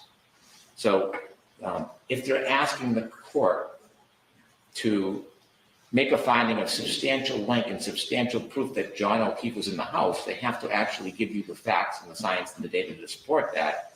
And I don't expect that will happen. They add that there was going to be expert testimony that the scratch on John O'Keefe's arm was from an animal or a large dog. And because Brian Albert had a dog in the house, there was some type of inference. Dr. Russell has already testified at the Lanigan hearing that she's not saying that those bite marks were from Chloe. Although it has not been decided by the court, Dr. Crosby has done molds that show that the teeth comparison is totally an opposite. And so even the defense is not saying, as I see from the disclosures, that Chloe bit John O'Keefe. Their version, which we don't agree with, is that a large animal or a dog caused these wounds. They don't say where, they don't say when, they don't say how. And so that is not a link so that Brian Albert becomes a third-party culprit. Finally,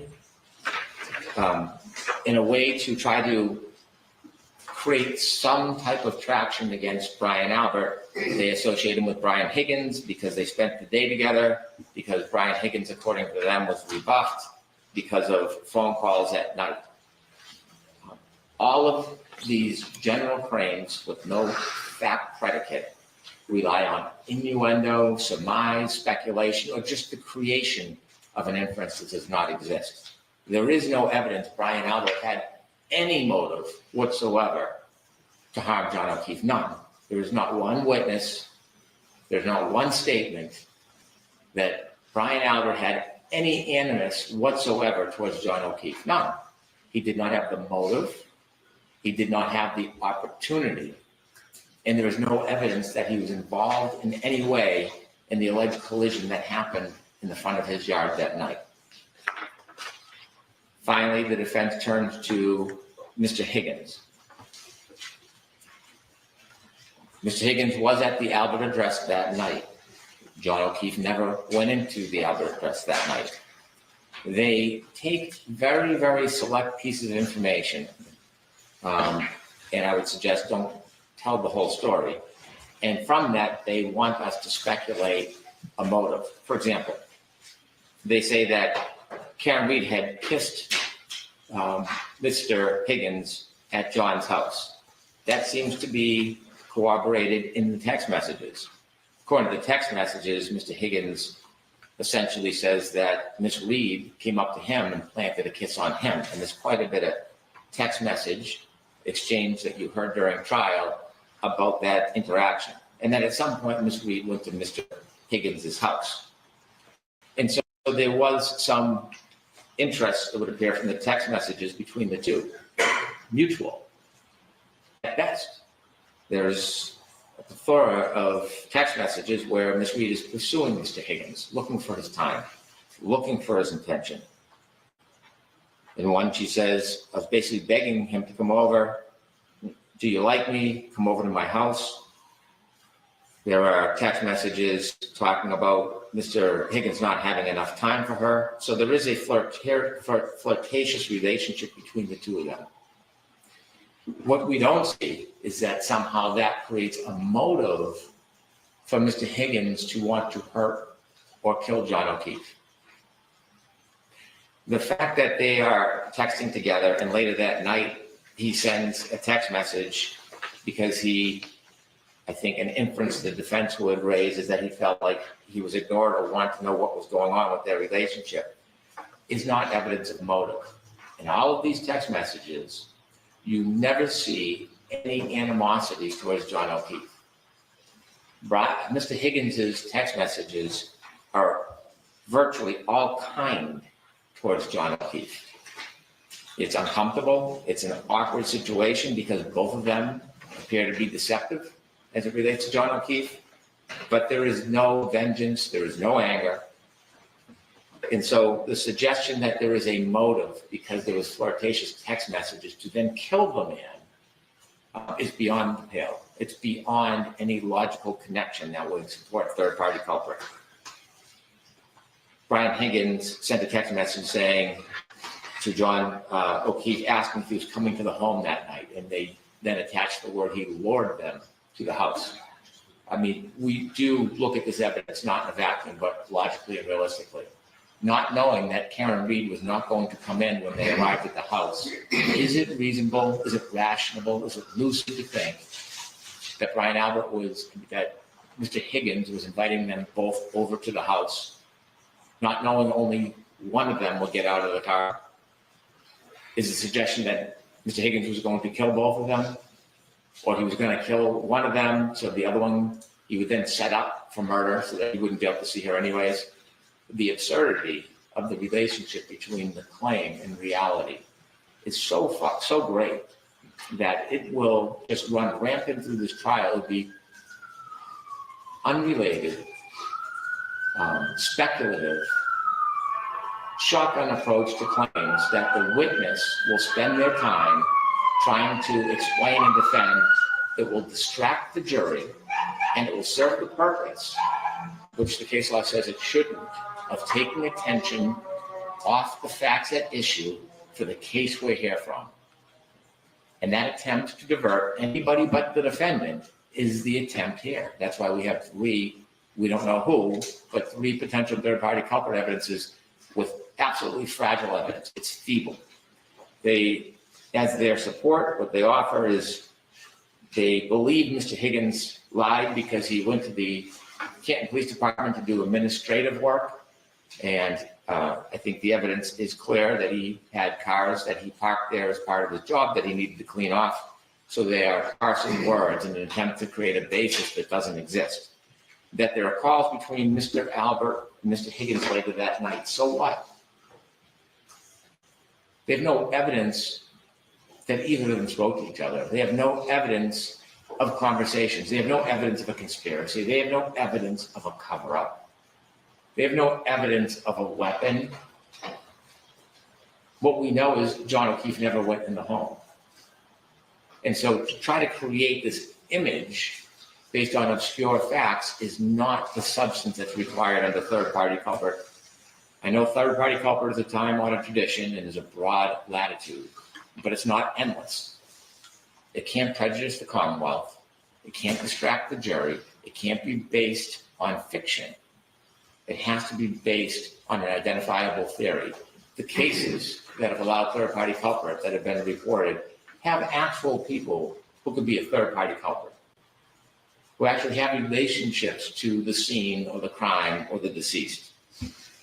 In this case, an attempt to call Mr. Higgins a liar or create fictions about what they think he could have been doing or guessing what they want him to do is not evidence. 9 people testified John never came into the house. 9 people. There is no overwhelming evidence or any evidence he went into the house. There is no evidence of motive on any of these 3 people they identified. They've had, before the last trial, the entire trial, and was aptly pointed out, no request for a third-party culprit instruction. And then they had since then to make an actual proffer that people actually have the motive, opportunity, and intent to do this, that there's actual evidence that there's this alternative theory, and they failed to do it. To have the defense go through a trial, distract the jury, attack the reputation and character of the witnesses, and then not even ask for an instruction at the end. it evidenced the fact that there is no basis for a third-party culprit. Now, separately, third-party culprit is part of Bowden. Even if the defense at the end does not warrant an instruction, I recognize that challenging a police investigation is virtually an entitlement of a defense. How they do it and the extent they can do it is a different story. Simply because they have an attack on the police investigation does not let them use third parties as part of that. And so the standard, Silva Santiago, is very clear, it's cited by almost every case, is that there has to be something the police didn't do at the time that they knew about and should have done. So at the time the police did their investigation as being criticized, they would have had to have known about a potential third-party culprit or third-party culprit evidence and didn't pursue it. And that's where the defense argument utterly fails here. Because at the time the police were doing this investigation, what they knew is that John O'Keefe was on the front lawn of 34 Fairview near the street. They knew that he was dying or is dead. And a number of witnesses knew that Miss Reed was saying, I hit him, I hit him, I hit him. A number of witnesses. Shortly thereafter, what the police knew is that Miss Reed's taillight was cracked.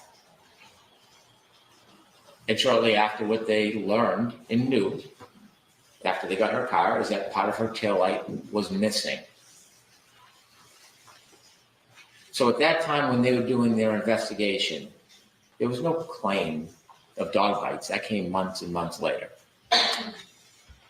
They went to 34 Fairview and they spoke to the owner, according to witness testimony. And everything seemed appropriate. Concerned, confused, no blood, no scratches, no cover-up, no turned over furniture. There was nothing that would have alerted the police officers that there was any road to follow other than the road they followed. Now they can be criticized for plastic cups or leaf blowers, but that's different. That's different. In order to have third-party culprit under Bowden, the police would have to have known that there was information that targeted or pointed out a different person, and they didn't pursue it. So in the cases cited by both the Commonwealth and the defense, there are a number of cases that talk about information that was known to police at the time they were investigating and they failed to pursue it.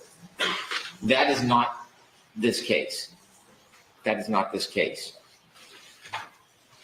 There is nothing in any of these proffers that show actual evidence that the police knew of these later third-party culprit claims by the defense, or they knew at the time they were doing this investigation that there was any other lead.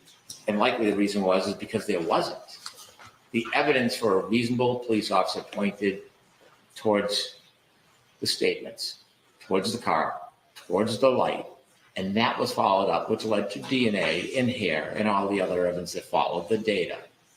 And so as a concession to the defense, they don't simply get to bring in third-party culprit through Bowden because they failed in the instant case to show a third-party culprit. That's not part of their entitlement. And mindful that if they do raise Bowden, whether they get instruction or not, it is broad. And that means the police, including any police they would call in this case, or we would call, is entitled then to share their state of mind why they did not do something. That can open doors to inadmissible evidence, privileged materials. The state of mind of the officer is relevant if they make it relevant. So we should not engage in a process where we allow witnesses to be asked questions with no ability of the defense to follow up those questions with actual proof. We should not engage in a process where witnesses, their character is attacked when it has no relationship whatsoever to this crime.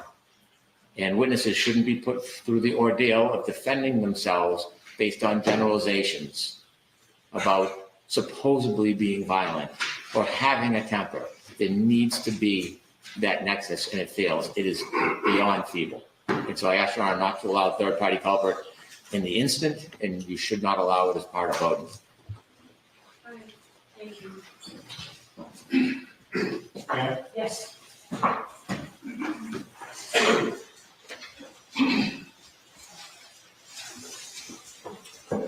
Your Honor, the Commonwealth's motion raises three interconnected issues, not just two.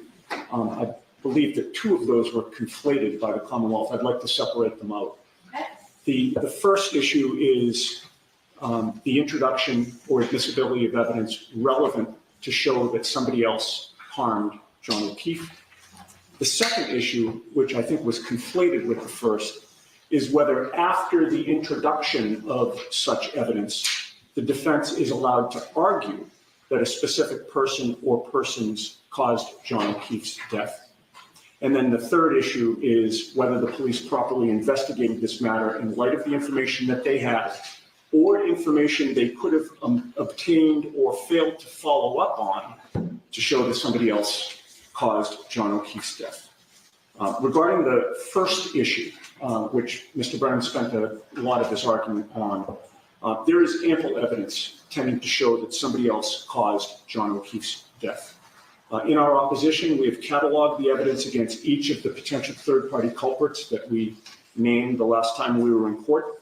Each one of them had a motive and an opportunity to harm John O'Keefe. The investigators in this case had evidence that pointed to Brian Albert. Brian Albert is a violent man. He was not only a boxer who punched people in the ring, he was also a violent drunk who sucker punched other police officers. Those police officers are on our witness list. He's been investigated by the Boston Police Internal Affairs for having done so. There are many police officers listening to this argument right now who are nodding their heads. We've heard from many of them. It's undisputed that Brian Albert was present at the scene of the crime. It was his house. He claims to have been sleeping merely several feet away from where John O'Keefe's lifeless body was later found. There is evidence that John O'Keefe entered Brian Albert's house. The Commonwealth may not agree with that interpretation of the evidence, but it exists. It's a live issue at trial. At the time John O'Keefe entered that house, an intoxicated Brian Albert was inside. He had been drinking day and night for hours at a time, and he was liquored up. He testified to that. He was at the hillside when he had his first drink in the afternoon, and he testified under oath he was drinking consistently the entire rest of the day and night. The Commonwealth says that every single person didn't see him in the house. Those same witnesses that the Commonwealth points to, every single one of them also did not see him on the front yard where Mr. Brennan claims that he was at the relevant time period. That day and night, Brian Albert was attached at the hip to his close friend, Brian Higgins. This was the night that after having carried on a flirtation with Ms. Reed while she was dating Mr. O'Keefe, Brian Higgins was confronted with Ms. Reed and Mr. O'Keefe together. In the words of one eyewitness, Ms. Reed and Mr. O'Keefe appeared to be lovey-dovey that night. Higgins had expressed his interest, but it went nowhere. And it went nowhere because prior to January 28th of 2022, Ms. Reed had rebuffed him, essentially ghosted him. She stopped returning his messages. Brian Higgins was liquored up that night as well. They're both very large men. The court saw them on the video. Friends who drank the entire day and night, and they were waiting in the house for Mr. O'Keefe to arrive. Mr. O'Keefe ended up dead because he went to Brian Albert's house. After Brian Higgins left, Brian Albert maintained contact with him. At 2:22 in the morning, the two of them were exchanging phone calls to check in with each other just a couple of hours after Mr. O'Keefe was mortally attacked. Mr. O'Keefe had dog bites and or scratches on his arm consistent with a dog or an animal attack. Brian Albert had a large German Shepherd who had attacked and injured somebody in the past. It all fits. the Commonwealth utterly failed to investigate Brian Albert as a potential suspect. And I'm sure the court remembers the words in a text message of now ex-trooper Michael Proctor, the lead investigator who's now been fired as a result, in part, of being biased in this investigation.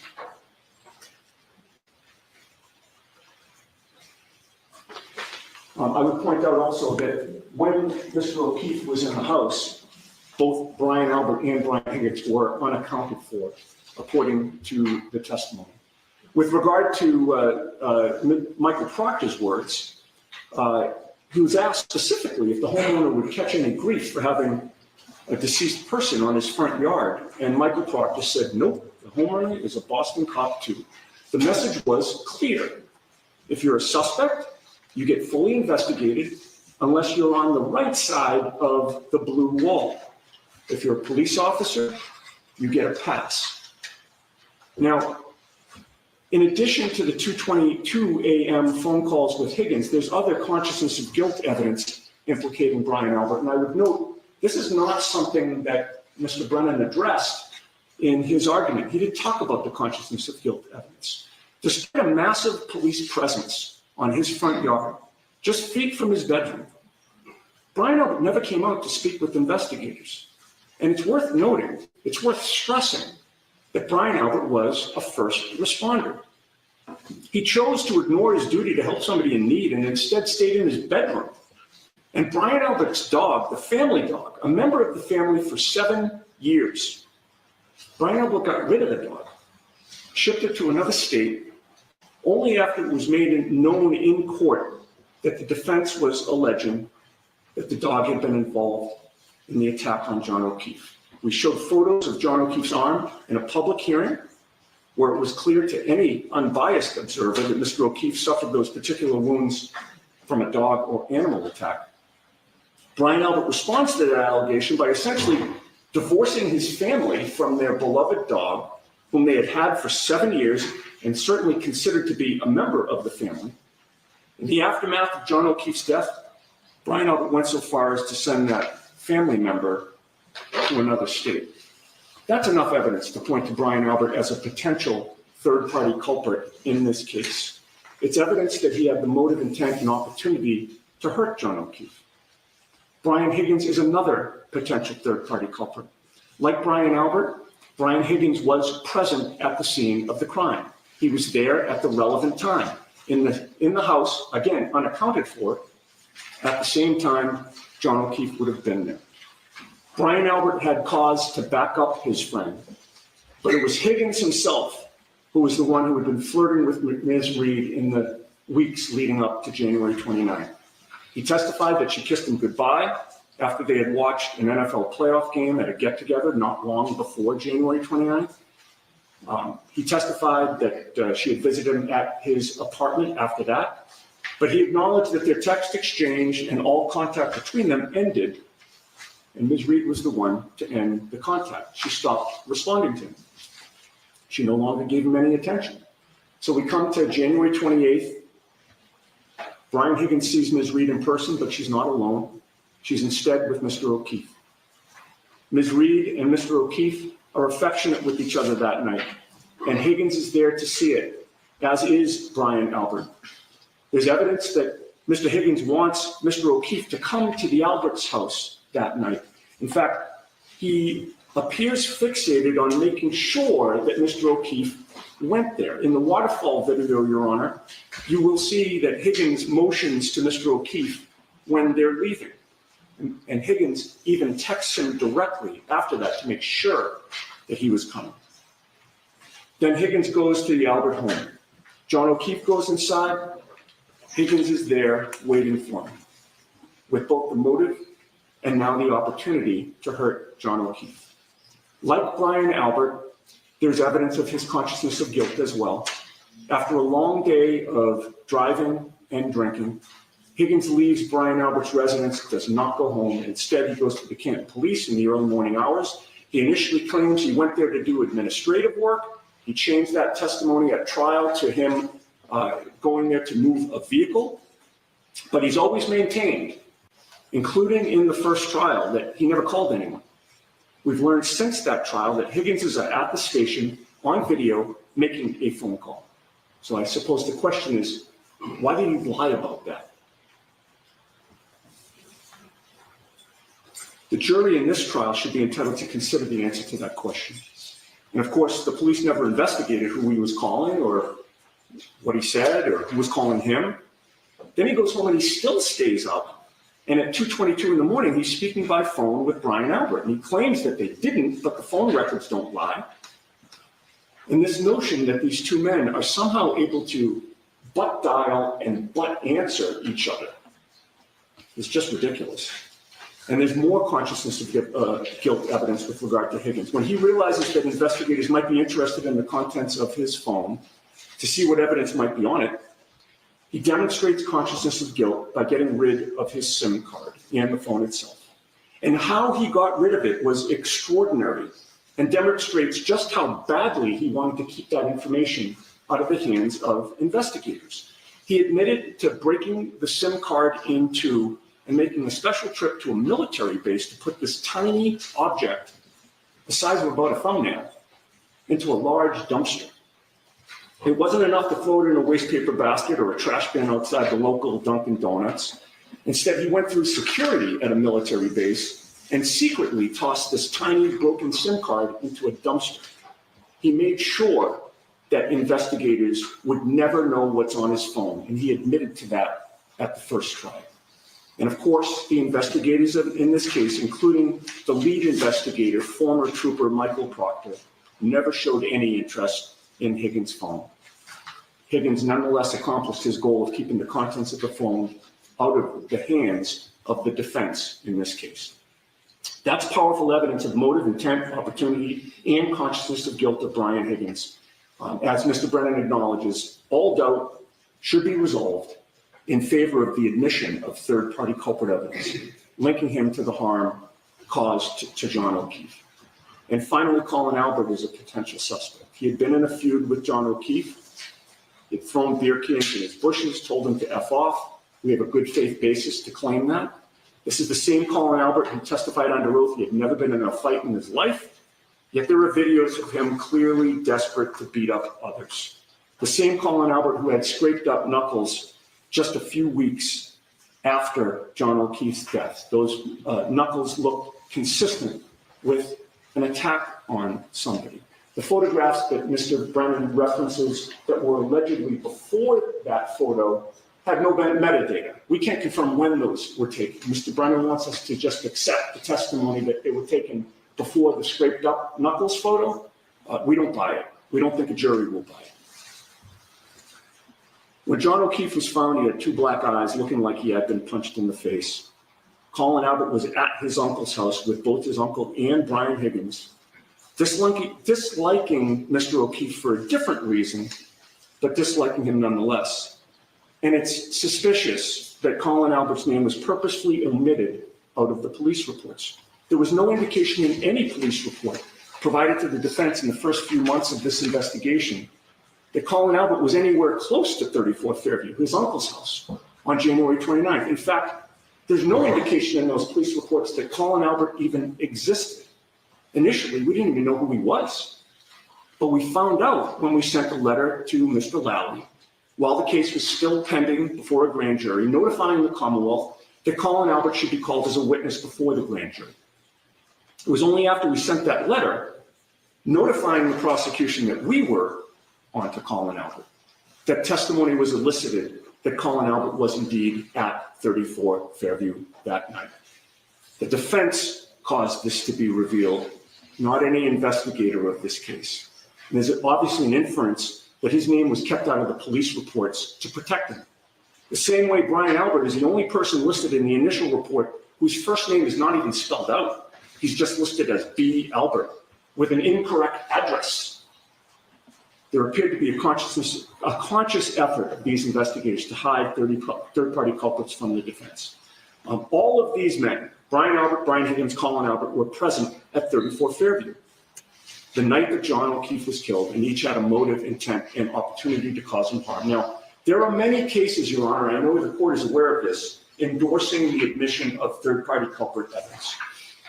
almost all of them allowed in a third-party culprit defense, despite a lack of evidence that the third-party culprit in those cases was actually at the scene of the crime at the relevant time. The first case cited by the prosecution, Commonwealth versus Conkey, Middlesex County case, I remember it from the 90s. It was retried in the early 2000s. In that case, a person was murdered inside a home, just like this case. Unlike this case, however, the defense could not place the third-party culprit at the home when the murder was committed. He lived down the street, and that was enough. Here we have hard evidence, irrefutable evidence, that the three potential third-party culprits were present exactly when the murder was committed. And it's notable that the defense in Conkey, in that second retrial, after the first trial conviction was reversed, the defense was allowed by the trial judge to present a third-party culprit defense, and it wasn't controversial. But the conviction was nonetheless overturned, the second conviction, on appeal, because the trial judge didn't let the defense go far enough in presenting that defense. The SJC ruled that in addition to presenting evidence of motive, intent, and opportunity, the defense in that case should have been allowed to introduce past sexual assaults of the third-party culprit, including one that took place 7 years before the murder. It was reversible error not to permit a full third-party culprit defense, including prior bad acts of the third-party culprit. And I will ask the court to consider Commonwealth versus Finney, a case that I'm very well familiar. As I previously mentioned, I brought that motion for new trial. I argued before the Supreme Judicial Court, and I tried the retrial of that case, so I know it well. The SJC affirmed Judge Ball's allowance of the motion for new trial in that case, ruling that it was ineffective assistance of counsel that the attorney did not raise a third-party culprit defense. The case law makes clear, as Mr. Brennan again acknowledges, that this defense is a time-honored method of defending against a criminal charge. The defense should be given wide latitude to present relevant evidence that somebody else committed a crime. But the main issue in Finney was whether the defense could introduce hearsay to support an already admissible third-party culprit defense. It's sort of like Conkey, where it's just assumed, yes, of course you can present a third-party culprit defense. But in Conkey, can you introduce unrelated sexual assaults from 7 years before? The answer was yes. And in Finney, of course you can present a third-party culprit defense. But can you also introduce hearsay to support that defense? It was a given, and in fact, it was reversible error that the third-party culprit defense was not brought the first time around. Mr. Brennan talks about, well, you can't do this if it prejudices the Commonwealth. That's crazy. Every single time you introduce a third-party culprit defense, you are prejudicing the Commonwealth by definition. You're not going along with their theory of the case. Mr. Brennan's aggrieved that we would deign to present this defense. And I would note, Judge, there's I believe a certain amount of gaslighting going on here, in that on one side of his mouth he talks about he wants Ms. Reed to have a fair trial, but we've spent weeks where he's just trying to knock out all our evidence, just limit everything. He's, I believe, acting more like a defense attorney than a prosecutor in that regard. But regardless, in terms of these cases, Mr. Brennan said that they all have third-party culprits who have relationships to the alleged victim and or relationships to the scene of the crime. Finney did not. In Finney, my client was the next door neighbor. My client signed a confession to the murder. The third-party culprit lived several houses away within the same city, but not close, not next door. There was no relationship other than he made statements about how the victim probably deserved what she got and she wasn't the goody two-shoes, but there was no, that she was made up to be, but there was no witness that put the two of them together in any way other than those hearsay statements. Nobody put him at the scene of the crime. The SJC ruled even hearsay should be admissible to support that third-party culprit defense. The defense in this case has more evidence of third-party culprits than the defense did in Finney. We're not asking this court to allow into evidence hearsay, as was admissible in Finney. We're solely seeking to introduce the crux of a third-party culprit defense, which is evidence of motive, opportunity, and means, all of which Brian Albert, Brian Higgins, and Colin Albert had. That's the nuts and bolts of a third-party culprit defense. So that's the first issue, presenting evidence of a third-party culprit defense. The second issue is whether we can argue in closing that a third-party culprit is responsible for John O'Keefe's death. That's an issue I suggest that the court does not need to decide now in advance of trial. Closing arguments come at the very end of trial. At the charge conference, this court would be in a position and would be entitled to evaluate the evidence as it came in and to make a decision at that time prior to closing arguments as to what we can argue and what we can't. And while we believe the court has enough evidence now as a result of the first trial and as a result of our proffer and our submissions and oral argument today to rule that a third-party culprit defense is permissible, but this court at a minimum should not deny argument on that issue before evaluating the evidence as it comes in. And that brings us to the final third issue, the Bowden defense. Obviously, attacking the inadequacies of a police investigation is bedrock constitutional law. It's a bedrock constitutional right. In this regard, in one sense, the discussion about the third-party culprit evidence is somewhat academic as opposed to a practical one, because all of the evidence that points to Brian Albert, Brian Higgins, and or Colin Albert, all of it comes in to show the lack of investigation, the lack of curiosity that the police had, and the lack of investigation that they did to rule any of them out. And it comes in to show the bias of the investigators of this case. Bias is also a constitutional right. They were perfectly willing to jump to conclusions about Ms. Reed, someone outside their law enforcement circle, on the wrong side of the blue wall, but very much unwilling to be curious about whether someone within their circle had the motive, opportunity, and means to hurt John O'Keefe. Former Trooper Proctor specifically told his friends he had no interest in investigating someone connecting with law enforcement. And in their internal affairs findings, his superiors noted that his apparent bias was one of the reasons he was fired. You can't have a stronger Bowden defense than that. So I would argue, Judge, that the Commonwealth's motion really comes down to what the defense will be able to argue in this case. Our position is we should be able to point the finger of guilt at those who might have done this, but at a minimum, given that the evidence will be coming into trial anyway on the Bowden issue, the court should reserve judgment on what we would be allowed to argue from now, weeks from now, when closing arguments are upon us. This evidence, in conclusion, in our view, must come in. This is a due process constitutional right of my client, and it has to be admitted for two reasons. Number one, it's a time-honored method of defending against a criminal charge by pointing out that somebody else could have done this. And number two, it's a time-honored method of defending against a criminal charge by pointing out that these investigators failed to do their jobs correctly.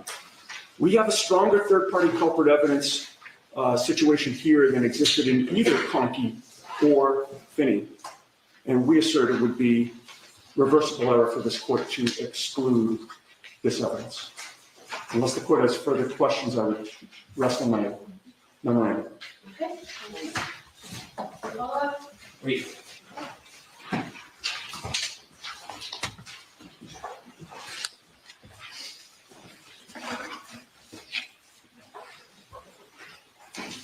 I'm going to choose to focus on case law and the facts that aren't presented by the defense.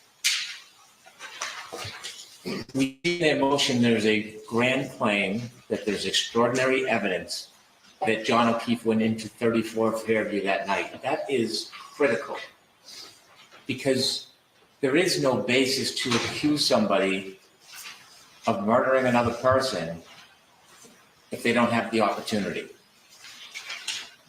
In other cases, a third-party culprit is not necessarily found at the scene, even in Finney. It's more than just a couple derogatory words. In Finney, as counsel knows, there was a neighbor who had an axe or a club. He was seen with blood, went home, washed his clothes, wholly irregular. And because of this irregularity and the timing, he was then asked by his then wife about the victim, and he made a number of derogatory comments about her, showing ill will, evidencing, tangentially, motive. And so, no, a third party does not necessarily have to be at the scene at the time the police investigate, but they have to be with the deceased if they caused the death. It's obvious. And so we didn't hear any extraordinary evidence, none. We didn't hear kind of good evidence. We didn't hear any evidence.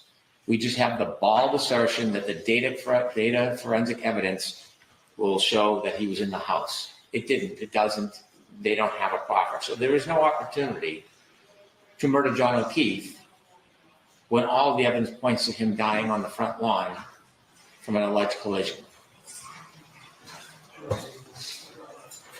The defense's effort to tell a story, take a couple of facts, someone's a boxer, they drank alcohol, and convert it into a story, is how they will try to portray these unsubstantiated facts at trial. They'll tell a story. It will divert the jury's attention. So they're not entitled to it. They're not entitled to it. Time-honored tradition, yes, but there are limitations. Silva Santiago was very clear about the limitations. This latitude is not unbounded. Each of these limitations recognizes the admission of feeble third-party culprit evidence poses a risk of unfair prejudice to the Commonwealth. I'm not whining. The Commonwealth should not be unfairly prejudiced. The people of the Commonwealth should not be unfairly prejudiced, because it is inevitably, it diverts jurors' attention away from the defendant on trial and onto the third party. Essentially, it requires the Commonwealth to prove beyond a reasonable doubt the third-party culprit did not commit the crime. If there was evidence of third-party culprit, the defendant should be entitled to use it. In this case, there is not.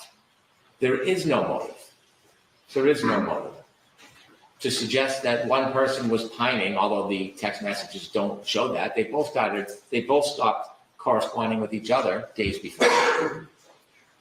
To suggest that Mr. Albert is friends with Mr. Higgins and therefore he is bootstrapped into a conspiracy to kill with no evidence. Certainly the defense can infer certain facts like getting rid of the SIM card in a way they want, and I don't begrudge that at all. There's different interpretations to it. I understand that. This was heavily considered in the federal investigation, and after that absolute thorough investigation, there were no charges. There was no evidence of third-party culprit. There were no indictments. And so, although we don't know the parameters of the federal investigation and we can only guess as to some of it, we know from what we did receive in review, it was thorough. And if there was third-party culprit evidence, we would expect that there would be a basis for it. It's not an entitlement to simply bring it in under Bowden. I don't defend that there was commentary in the officer's phone that was inappropriate. But that doesn't automatically create a situation where there is evidence that the police officers knew that there was somebody that should have been investigated. In fact, when Mr. Albert came down the stairs, the testimony is the police officer was already inside his home. There's no evidence Mr. O'Keefe, a first responder, was still outside that aid could have been rendered.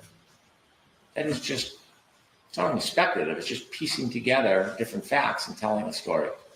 So inevitably, while I recognize the case law, there are plenty of cases that talk about third-party culprit should not be admitted if inappropriate. Commonwealth v. Stedman. In that case, a person, not the defendant, was in a fight with a person at a campsite. And then later, the defendant supposedly went back to the campsite, a friend of this person, Royal, and used a knife to stab and kill him. And the defense wanted to introduce prior convictions about the fact that this supposed third-party culprit had attacked people at other homeless sites pretty close relationship, a person having a history of attacking people at homeless tent sites. And the court, looking at 403, did not allow it as third-party culprit. They said that the omission would be feeble, pose a risk of unfair prejudice. In that case, there was third-party culprit admitted pursuant to Bowden in a very different way. Commonwealth versus Moore. The court would not admit layered hearsay showing different identifications that were relayed by the police from third parties regarding a culprit. They said that the hearsay was uncertain, the source is unreliable, and it was inadmissible as third-party culprit. So it is not an entitlement to be third-party culprit. Commonwealth versus Buckman, 461 Mass. 2011. The defendant was charged with murdering his wife. When they received a report from one of the defendant's friends, the defendant was softly tied to a pole that looked like he had been kidnapped. Inevitably, the police determined that he had help or tied himself as a ruse. And this person, the helper, his friend, had connections to gambling, was there, and when the police couldn't find the body, he knew exactly where the body was. That case is far stronger than many. And in that case, no motive, no intent, and they did not let a third-party culprit defense go forward.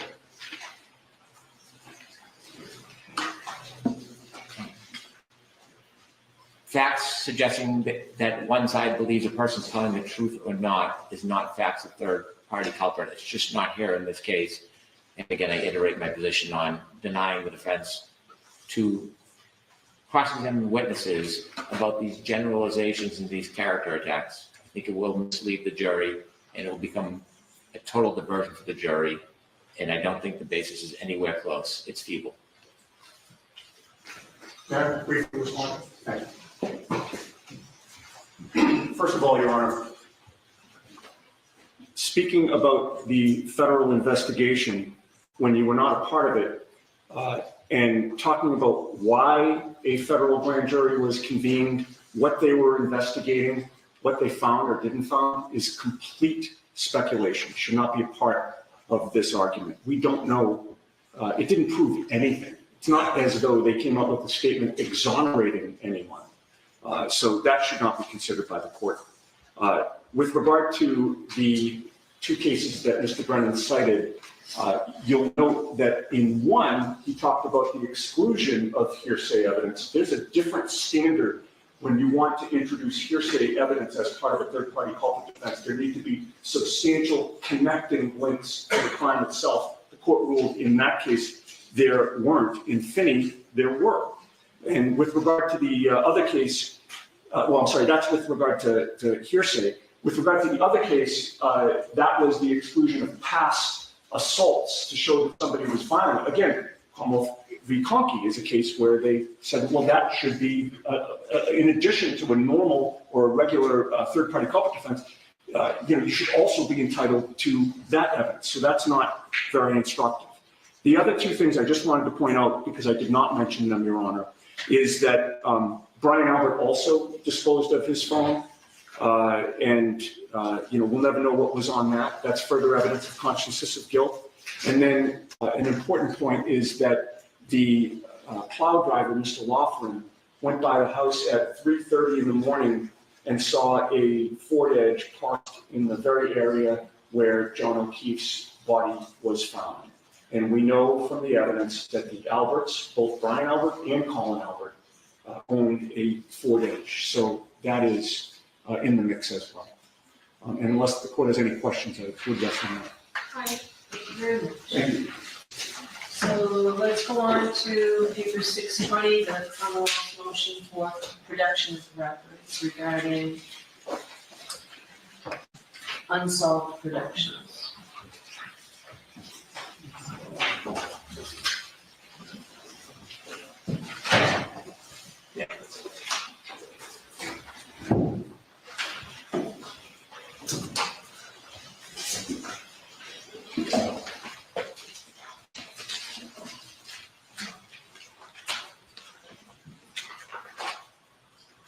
Yeah? Yes. Your Honor, the Commonwealth filed a Rule 17 motion for records from unsolved productions. It has been discussed briefly in court at times during argument. There was a so-called documentary that was aired in a 5-part series. It gave a inside, behind-the-scenes look of the defense team and Ms. Reed as it prepared for the last trial.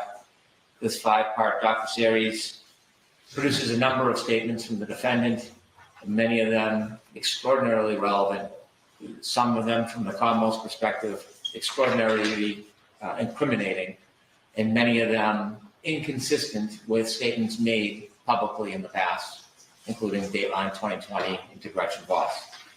We served the local service in Boston, a local agent. The record holder is the producer of the series, and they have been notified. If the court allows this motion, I expect they will provide the information to us by the end of the week. I understand there is probably over 200 hours of recorded interviews, and we expect to use a number of those statements at trial. They are statements of the defendant, they're admissible substantively, they're admissible as admissions, and they're admissible to show contradictions with other statements. And so they are material and relevant. I understand the time frame. We haven't had the privilege of seeing them. The defense was there for a part or most of it, but we will use the time we can to sift through it. We're not looking for a continuance or additional time to look at the materials. We'll look at them as we prepare for trial. And so I'm asking you to grant this. It clearly makes the Rule 17 standard material relevant. We don't have access to these before trial. We won't be able to prepare for them if we get them pursuant to a trial subpoena. They've been properly subpoenaed and they're forthcoming with a court order. There's no one here from Unsolved Productions opposed to this. There is not.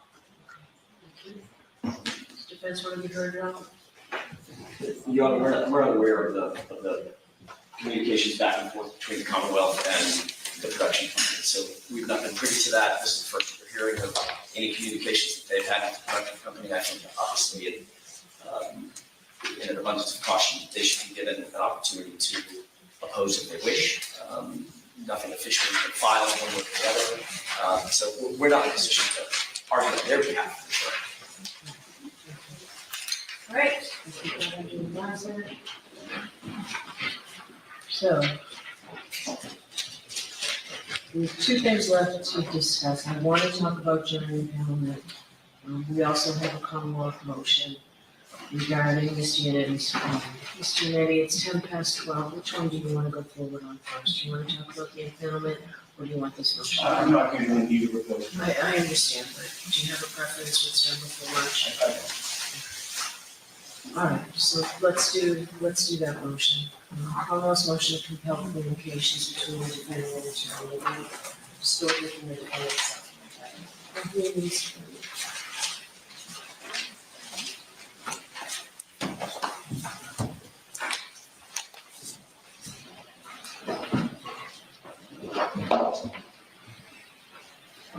Your Honor, so I'm clear, the Commonwealth is not seeking all communications between Ms. Reed and Mr. Yannetti. We're only requesting the communications that may be on any type of records in the possession of the Commonwealth. And specifically, there are phone records which have been redacted, and I do not know what is underneath those redactions. And we believe we have an entitlement to the information in the narrow area where Ms. Reed has waived her attorney-client privilege. Specifically, where the defendant intentionally divulged the content of her communications with Attorney Yannetti about liability and potentially striking John O'Keefe with her car. Those subject areas in that narrow time frame are no longer privileged because they're now public. The Commonwealth has identified a very narrow window, and that's a 3-day period. And that is what is mentioned by Ms. Reed in her public statements, that she spoke to Mr. Yannetti and she thought about it for 3 days. We're not looking for any information beyond what has been waived.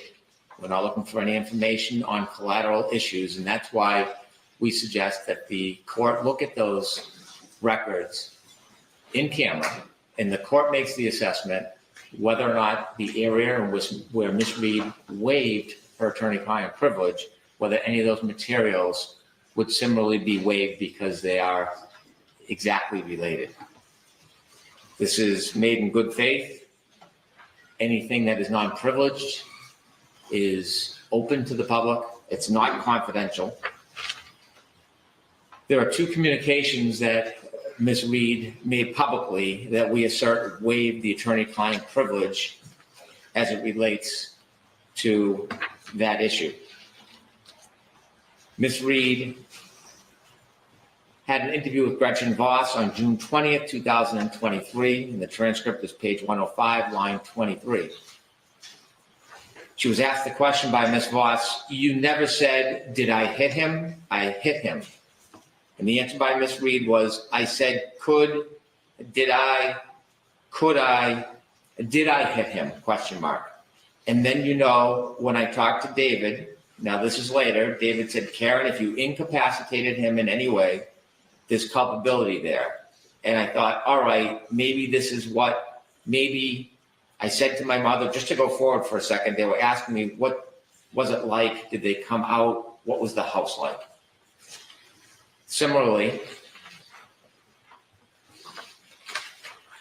in the documentary series, Ms. Reed is video and audio taped, and it was presented on television, that she said, and then when I hired David Yannetti, I asked him those questions the night of January 29th, like, David, what if I ran his foot over, or what if I clipped him in the knee and he passed out or went to care for himself and he threw up or passed out? And David said, yeah, then you have some element of culpability.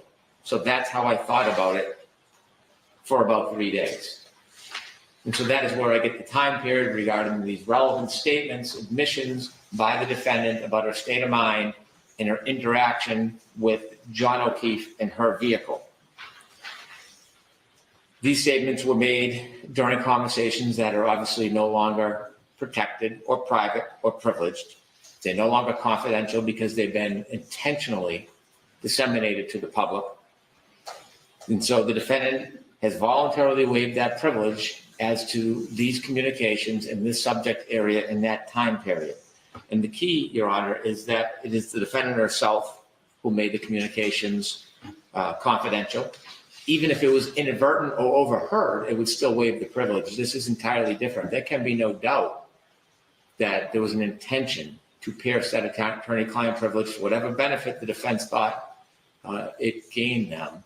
If this was intentional, it wasn't secretive, it wasn't overheard, it was a exacting and purposeful engagement. So we ask you to review the cell phone extraction, any texts or emails that may be on those extractions, and relative to that short window, relative to this specific area, anything that is waived that is no longer confidential, we believe we're entitled to. It's obviously would be relevant if it's narrowly related to these statements, and we would use that at trial. Thank you. Who's arguing this? I am, Your Honor.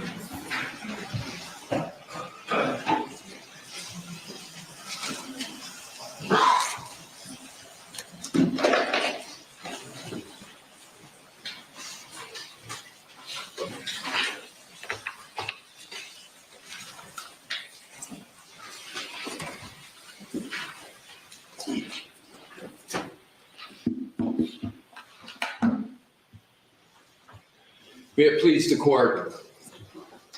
The Commonwealth concedes throughout its motion, as it must, that the communications it seeks to intrude into are privileged communications between Ms. Reed and her attorney, Mr. Yannetti. 2 of the 3 instances of the communication they cite to are over 9 months old. And that's in 5 months old, respectively. So you have 9 months ago, the Gretchen Voss statements, and 5 months ago, the Vanity Fair statements. But they waited until less than 2 weeks before the start of the trial to bring this momentous and potentially far-reaching and consequential motion. Why? The courts are clear that they take an extraordinarily dim view of parties waiting until moments before trial to raise significant issues like privileged communications this close to trial. The Commonwealth does not explain their delay in raising this issue this close to trial. With regard to the third communication, the HBO Max one, it regards the same event that is discussed in the first two. There is no addition of an event in the third one. So that third discussion, the docuseries, regards the same events that have been extant in the first two that have been extant for 9 months and 5 months. The depth of this attempted intrusion by the Commonwealth should disturb and unsettle every citizen of this Commonwealth, because they're either actual or potential clients of lawyers, and it should unsettle every criminal defense attorney in this Commonwealth, and I would dare to say it probably does. As we know, texts, emails, and written communications, exactly what the Commonwealth is seeking here, between an attorney and their client, are canonical examples of privileged material. So what is at stake in this motion? What is at stake is the sacrosanct attorney-client privilege. In Upjohn versus United States, the really bedrock attorney-client case from the U.S. Supreme Court, it established that dating at least from the age of Shakespeare, the attorney-client privilege is the oldest privilege for confidential communications known to the common law. And this Commonwealth has identified that it is one of the most important, and it's been recognized in the Commonwealth as early as 1831. And in the context of criminal circumstances, the privilege has constitutional dimensions, as well as it affects the interests of justice analysis that is documented in the Commonwealth v. Goldman case 395 Mass at 502. And it bears underscoring the basis and the depth of the intrusion is a quote from the very case and the only case that the Commonwealth cites in its motion. It cites one case in its motion for all of its propositions, just one. Matter of a John Doe grand jury investigation, 408 Mass 480. In the case at 485 states, as we have indicated, extraordinarily high value must be placed on the right of every citizen to obtain the thoughtful advice of a fully informed attorney concerning legal matters. A rule that would permit or require an attorney to disclose information given to him or her by a client in confidence, even though such disclosure might be limited to the period after the client's death, would in many instances, we fear, so deter the client from telling all as to seriously impair the attorney's ability to function effectively. We think that the potential is inconsistent with the traditional value our society has assigned. Here's a key point. In the interests of justice, and that's the rooting of the interest of justice analysis, to the right to counsel and to an effective attorney-client relationship. Therefore, except where mandated by constitutional considerations, and it cites Commonwealth v. Goldman, Super 395 Mass at 502, which are not a factor in this case, nor are they a factor in not a factor in that case. We conclude that the attorney-client privilege should not yield either before or after the client's death to society's interest as legitimate as we recognize that interest in obtaining every man's evidence. So the case the Commonwealth cites supports the protection of the attorney-client privilege.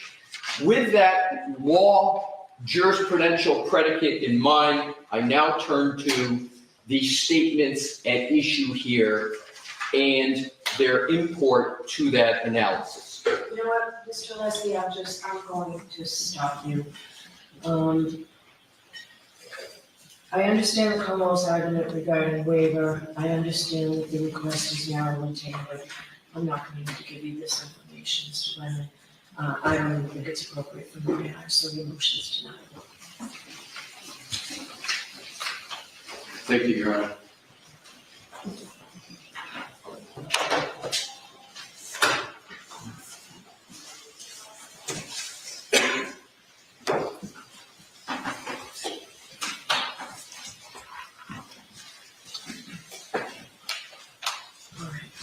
So we need to talk about impanelment. The parties need 5 minutes.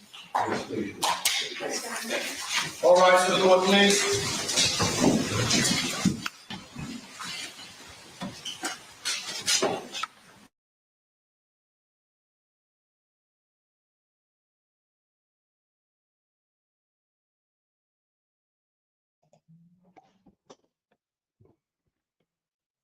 So they aren't going to get the messages.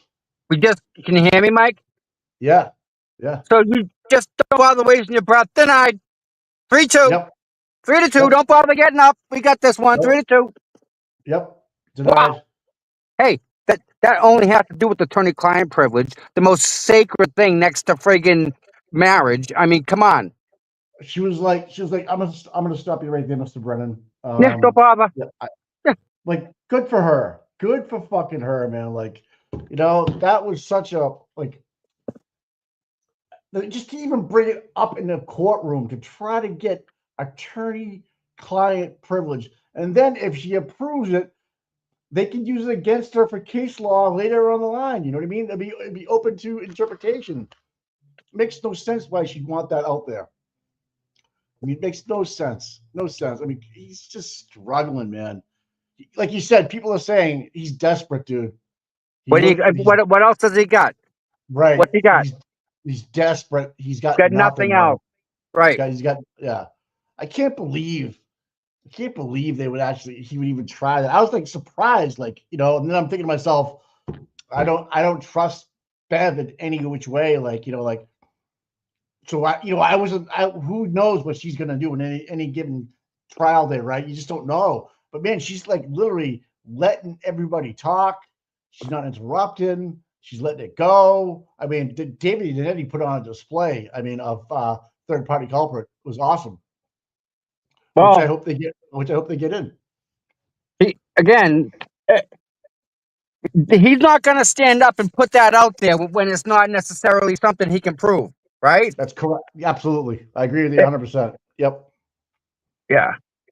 Yeah, he's not going to get up there and say 3 names, Brian Albert, Brian Higgins, and Colin Albert are going to be our 3 focuses, and come out and say it without something to back it up in court. You know, he's not going to tell them now what he has, obviously. Right. But he wants to make. She's telling Bev, we got the goods. We got the goods. The third party culprit is the defense is based on even less than what they have. Right. That's what I like how he said it. Yeah, there's been other cases of third party culprit that have been allowed in with less information that we have given you. Yes. So bingo. Yeah. Right. And I loved how she cut Alicia off and just said, I heard enough. I was like, holy shit. And then I'm just going to deny the motion. And like, just the whole room was silent. And then she just got up. I think she's taking a piss. Yeah. But anyways, we have one of our mods there. Is Kelly there? Can she pop that piece of paper, that PDF that I worked so hard for this morning up to get? Did you get it? Did you give it to her? Oh, yeah. All right, I'd like to pop it on the screen. Maybe we could kind of read it and go over it. You mean Kelly has it, right? You saying? She does. Okay. Let me know if you can, because I have it too as well, but I don't know how to pop. I can resend it to you if you want, but my blood pressure is Yeah. through the roof. You know, they say Yep. you don't But make decisions when you're mad. yeah. Oh, I'm fucking lit. Did you go to the doctors already? No, I'm not. I'm Oh. outside. Poor Oh. doctor's gonna Okay. get a ration of stuff. So good luck with that. Oh, you're outside of the courtroom or the doctor's office? Doctors. Oh, okay. Yeah, your blood. Yeah, they checking your blood pressure, dude. That's gonna be friggin' bad. Very bad. Yeah. 'Cause, Yeah. dude, that's so not right. Oh man. And he fucking put it in for fucking. He put it in on his emotion, dude. He fucking. He Oh does not. He does not want anybody around. I don't think she's going to allow it to. I mean, the last buffer zone was ballistic. We had Randazzo there, go to the Supreme Court in the state, and Bev was fighting to him, and everybody gave. Now you want even more room? Come nope. on, man. Nope. You know what it is? It's the What? farmers market and all the freaking people that support the farmers market. It's those people, Mike, who are complaining. So the people that support the farmers market don't support Karen Reed in any way. How's that? They do not support Karen Reed. Yeah. And I'm going back and I'm getting more pictures of all the fucking people at the bottom of that banner. And we're going to go one by one and check and see how they're making out. Because it's unacceptable. They're going to support that stuff. Karen freaking rented the church. I know. We had somebody in our chat that they're going to close their Needham bank account after 45 years. Good. Today. Do it. Yep. Do it. Yep. Do it. And make sure you tell them. Make sure you tell them why. Specifically. Take the farmers market and stick it.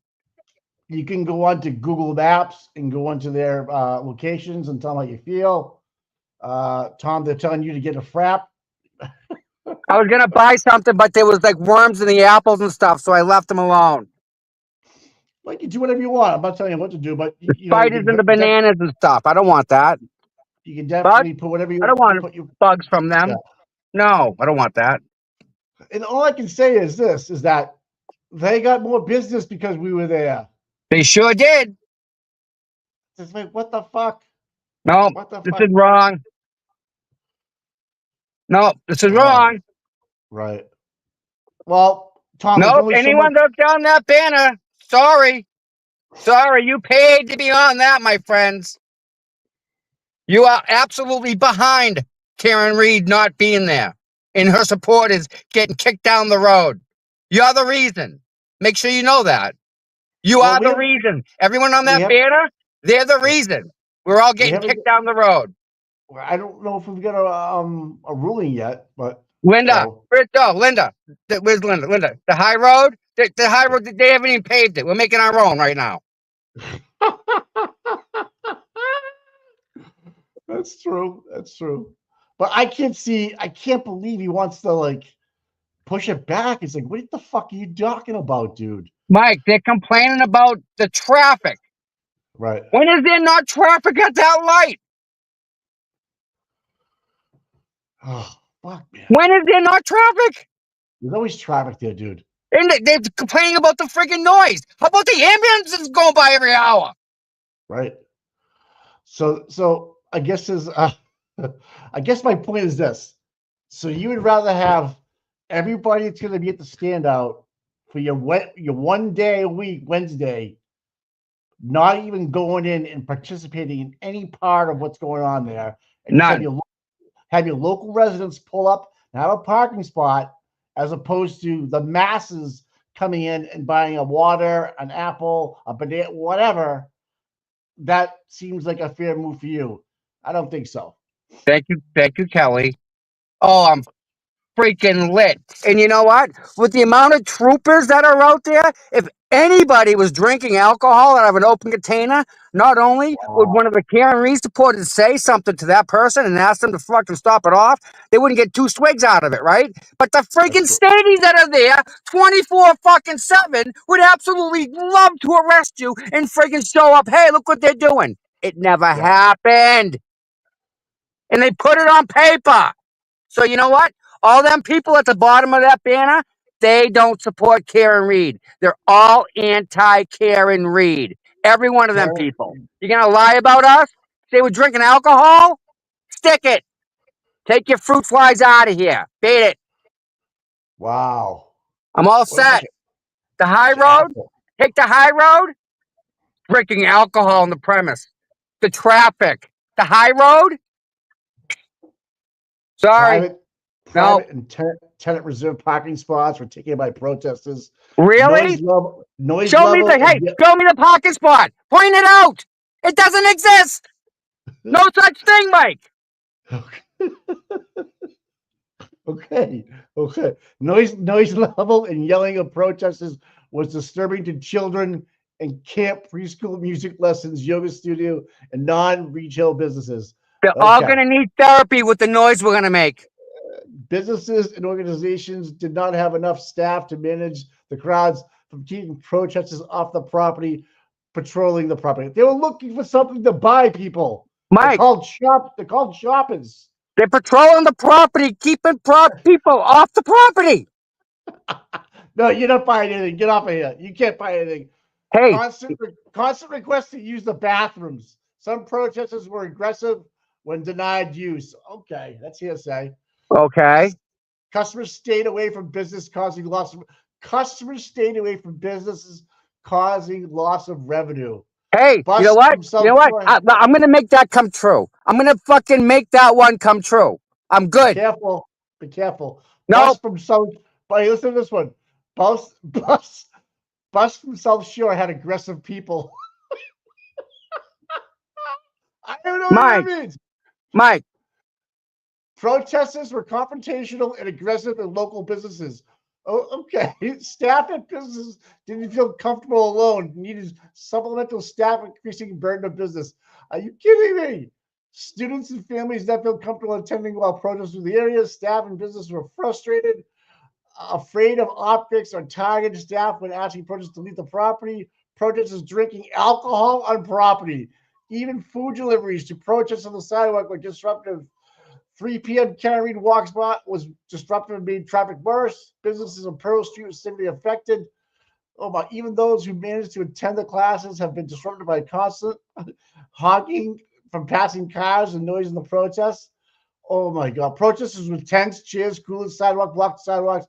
Customers felt intimidated by walking on the sidewalk under tents. Protesters tailgated and did not patronize business. Okay, financial impact on farmers market during the trial was devastating and had a sun alarm effect. Consistency of officers was helpful. Checking in was helpful. So saying the officers did a good job. Mike, guess where I'm fuck? going? Wait, guess where I'm going after I go to the dentist here? I don't know where you're gonna go. Dedham House of Pizza. Because guess Yeah. what? All them deliveries were freaking from Dedham House of Pizza. Right. So Jesus, so it's a lie. Absolutely. We patronize the local businesses. Yeah. How much money do you think I spend at the Grateful Diner with many people? If I was a local business and I wasn't there in 2024, I'd want to be there in 2025 to capture all this new business. Don't you think? Mike. Farmers Market, yeah. It's what they put on paper is factually not correct. So everybody who's at the bottom of that banner supports this letter. Because that's who wrote this letter. These people. Okay.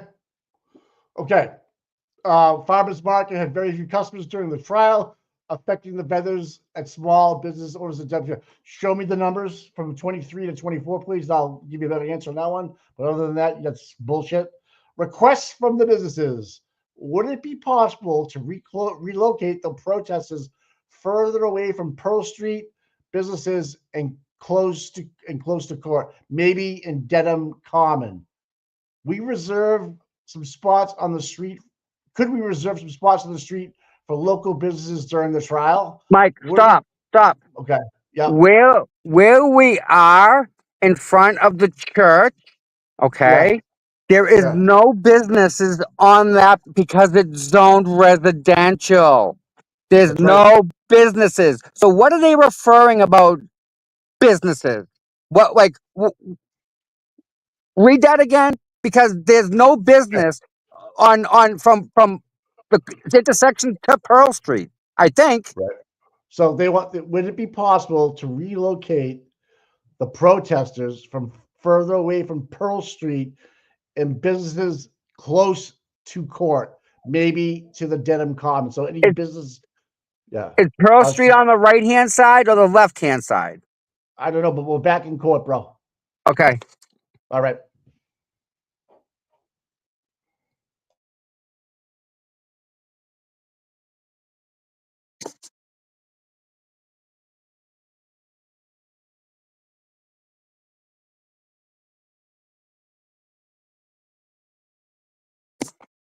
Just waiting on volume. Tom, you muted? Yep. All right, just mute up. No objection to that. All right, any objection to question number 13 and putting it at 9, Mr. Vernon? I don't have any objection to moving it after 9. I think it's a bit one-sided. It leans towards, one-sided, but I don't have a strong objection to it. We can balance it if you want to suggest some language. If there's an invitation to balance, I'll need a moment. All right, so you can suggest something at some point. All right, so now moving on to the second page. The Commonwealth.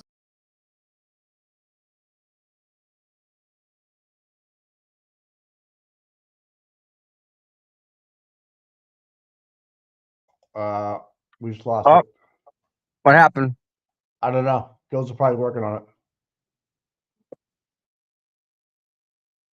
Here we go.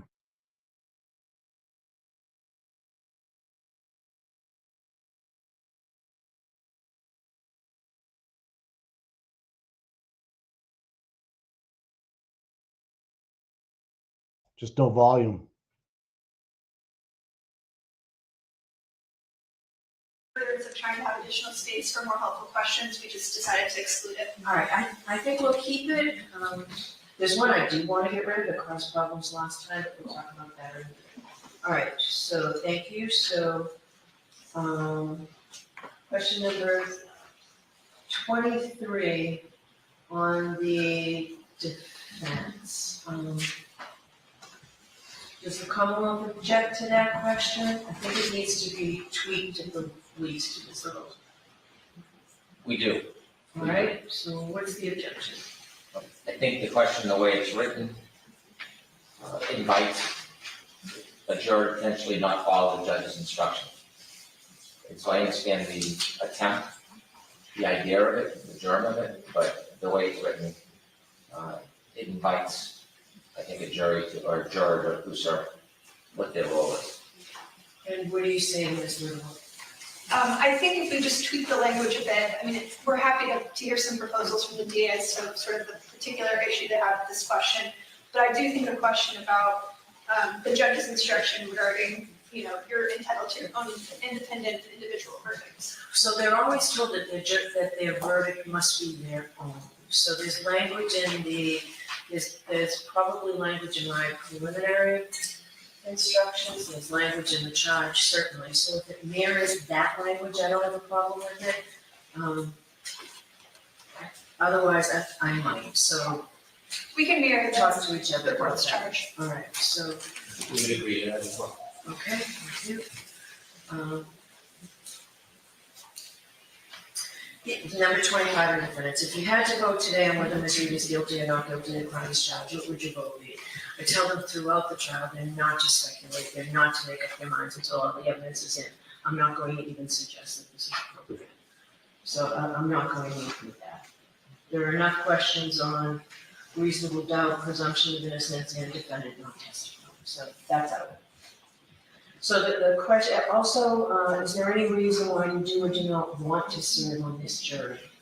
I don't think we should invite them to decide whether they want to sit in this jury or not.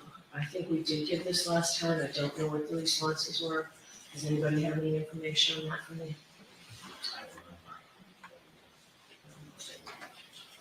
I think most of them were no. I think 27 kind of hits the same sort of, if Right, you have if that- general concerns about the case, so I don't have a strong objection. If that's what we're getting at, we've got it. and 27. So I'm inclined not to put it on there. Again, I can hear from you beforehand, probably in writing, I don't want to bring you back. May I alert the court's attention, there's two on the first page that were slightly worded differently in the Commonwealth's proposed questionnaire and the defendant's Oh, okay, which proposed numbers? questionnaire. If the court looks at number 4 on the defendant's questionnaire, we had kind of combined the Commonwealth's proposed questions 4 and 5. Yeah. So that it's one question. So that's, and I just got rid of Commonwealth's 5. Perfect. So this one's better, so we will use that. Okay, and then number 7 that was proposed by the defense, that is the similar question as number 8 in the Commonwealth's proposed questionnaire. Yes. It's just different language. I thought it was the same. So we changed it to say, would you tend to believe or disbelieve law enforcement officers, firefighters, or first responders more than a civilian witness simply because of their occupation, as opposed to automatically believe? So we typically ask you automatically, what's the Commonwealth's position on this? I have a strong preference, I'll defer to the court. All right, so I will think about that, Ms. Hill. Thank you, Your Honor.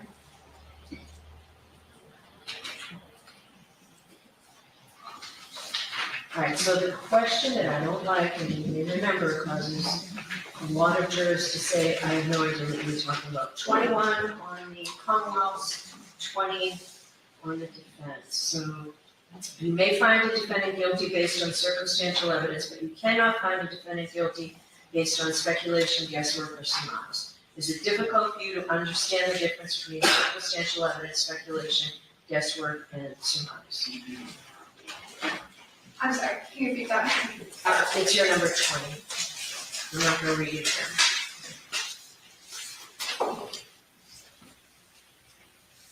It caused a lot of trouble before. I think in every single one, I had to repeat myself, with the instruction that I gave in anticipation of this. I gave them a pre-charge on circumstantial evidence and not being able.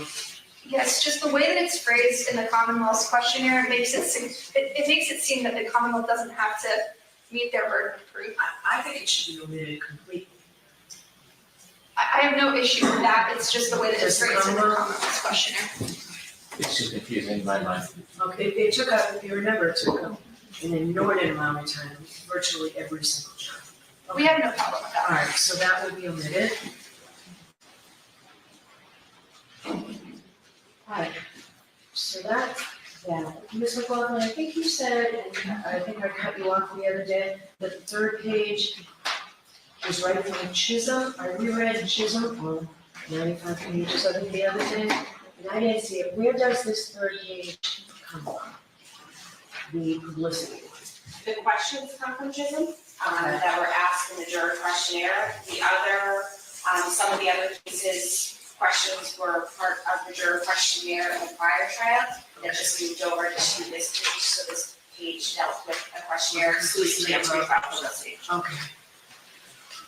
All right, I think that we all know many, if not most, and perhaps all potential jurors have heard about this case.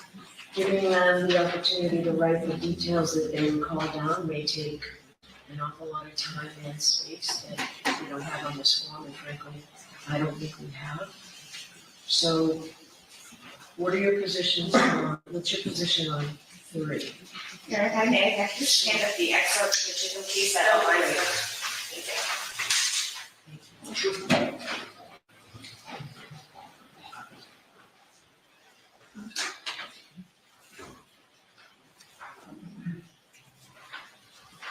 Thank you.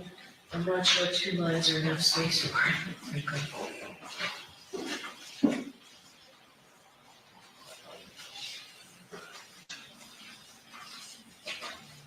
All right, I guess we'll see what we can do. I didn't realize it came directly, same language.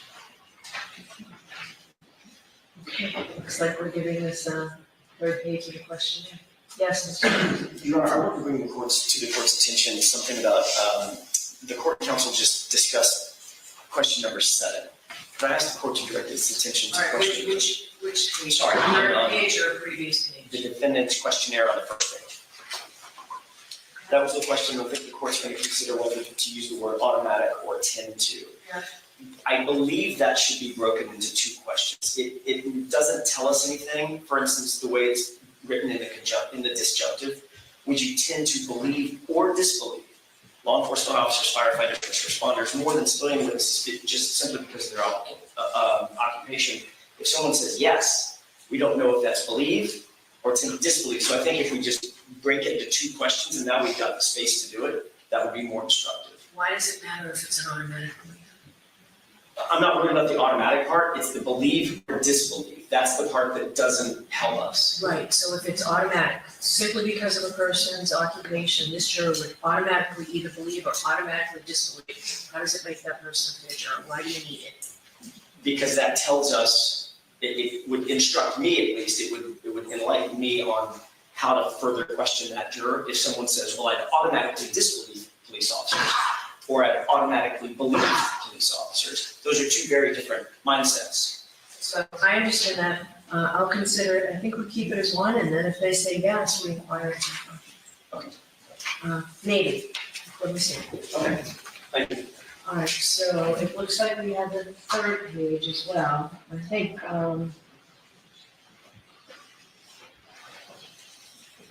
I have the statutory questions that I would ask of the Nairi.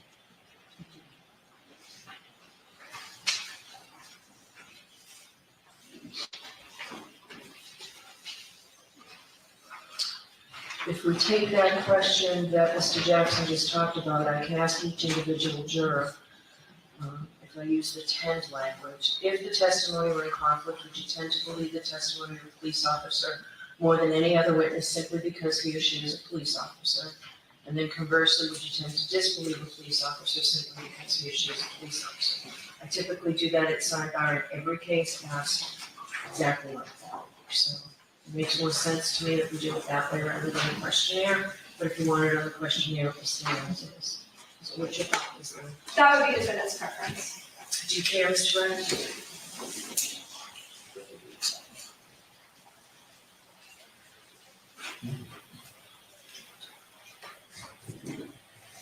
We prefer a questionnaire. All right, so I'll think about it, I'll do it one way or the other, and you'll know next week. So one of the things that I was considering doing, so we have a lot of jurors coming in next week. On Tuesday, 218 jurors have been summoned, is my understanding. We will get some portion of that, we will get some fraction of that maybe, just on how it goes with whether people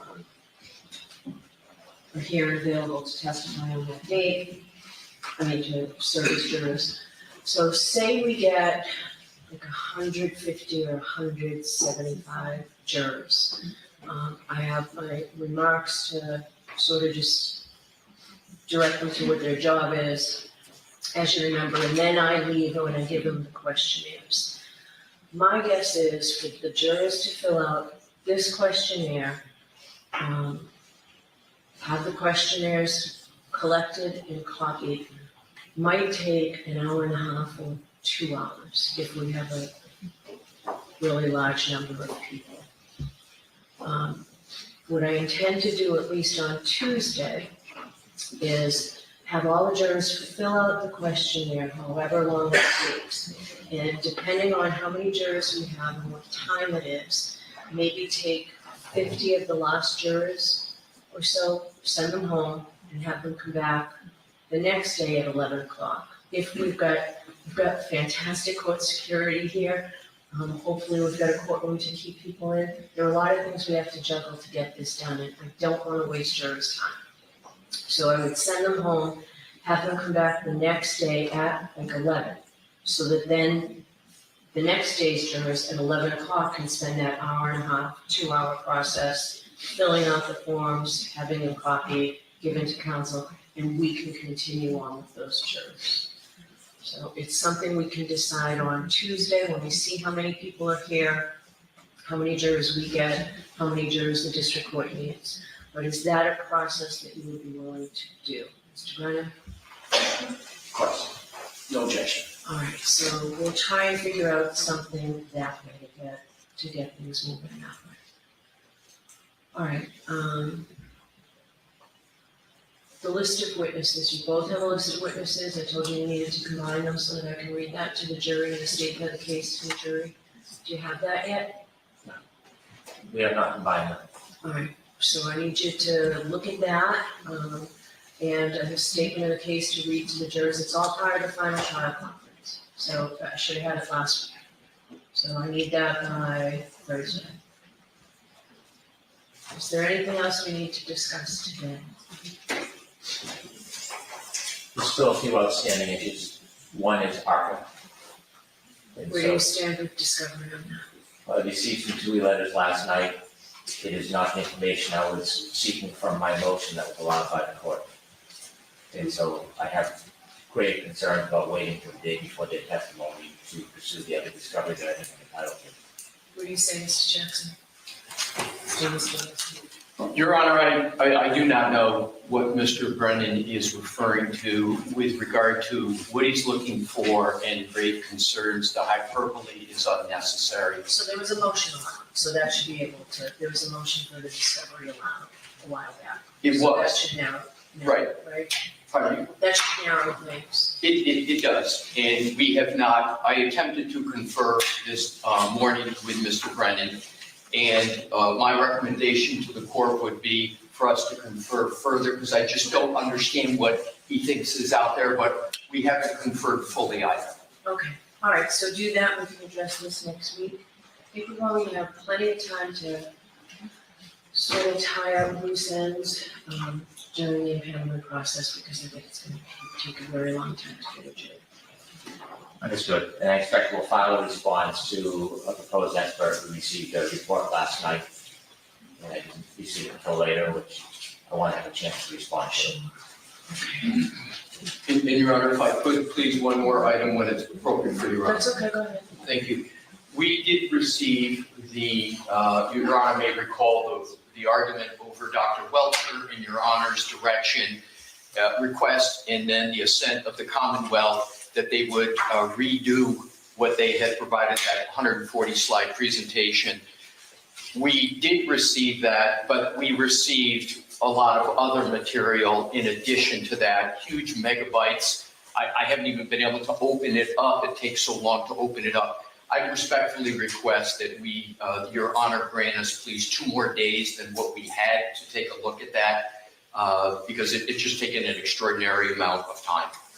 Makes sense, Mr. Brennan? I can be clear, there's no new information. What Mr. Welch did is that all the information he based each of his opinions on was in the gigabytes we provided to the defense, but he wanted to make it as seamless as possible. So to effectively hold their hand through it, he put each site under each slide so they can find it in the file folders exactly where it is. So it's instructive and helpful, but it's not new. Your Honor, if I may, I don't disagree with Mr. Brennan's characterization. However, it is still 140 slides or so. I was expecting a rather substantial narrowing. So what we have to do is we have to go, and unfortunately, I think Your Honor is going to hear similar points that we made, but it's going to take more time, because I had the expectation, maybe unreasonably so, that it would be a narrowed slide presentation. So I'd appreciate the 2 extra days. All right, so when does that put us at? What was the time frame originally? I'm sorry, Your Honor, I don't have the specific date handy right now. The time frame as far as the response? Yes. Well, we were supposed to exchange discovery yesterday. And so I had that presentation sent over last night. They sent over the 2 letters, and I received the third dog experts report. If I could, Your Honor, I maybe Attorney Brennan misunderstood the question.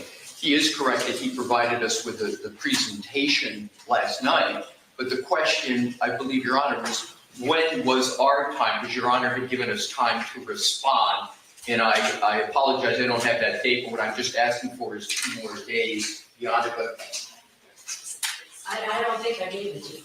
yeah. Okay. So you have 2 days to respond to that. I have 2 days from today. Yes. Okay. All right.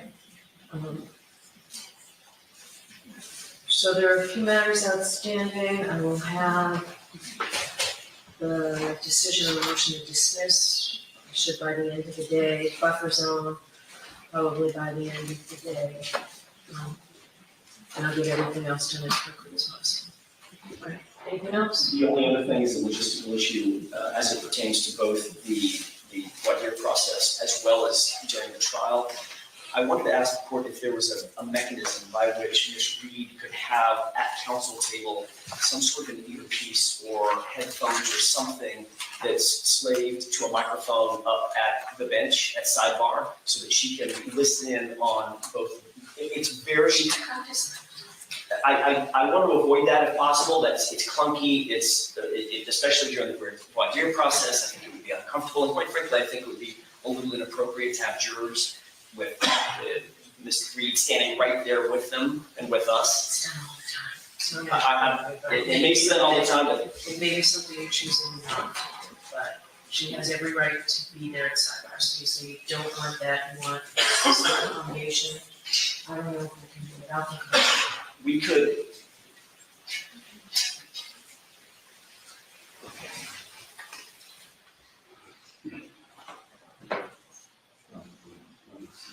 Well, one of the things that we were talking about is potentially a closed circuit wireless microphone up at the bench and a set of headphones here that she can listen in on. Put it all in writing. I Okay. would like to have had it before today. We're going to be moving around courtrooms.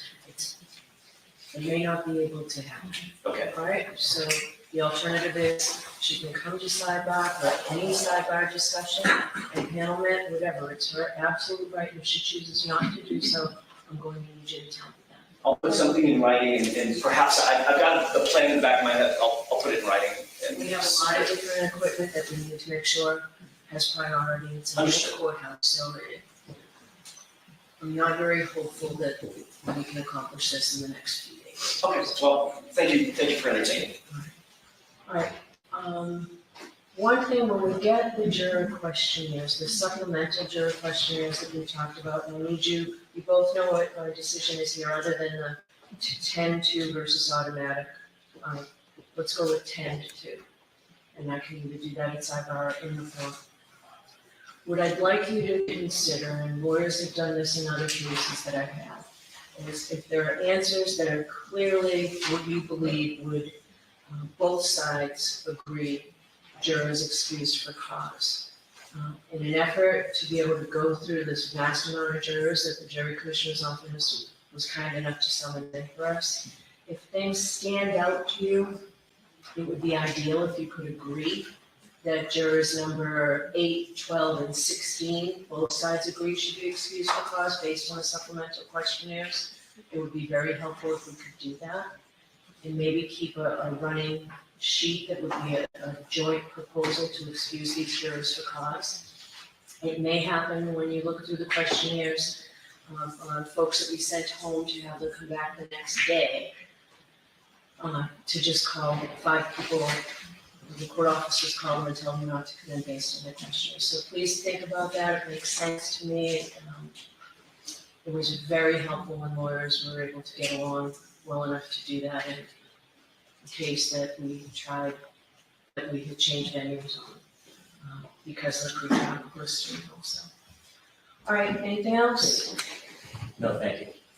Your Honor, there was a motion for reconsideration that was filed with regard to the metadata underlying. I can. You can make an objection. Go ahead.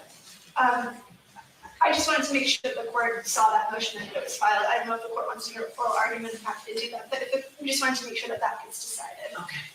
All right, there's still a few outstanding. Thank you. All right, anything else? Nothing to mention. All right, we'll see you on Tuesday. Court, all right, please.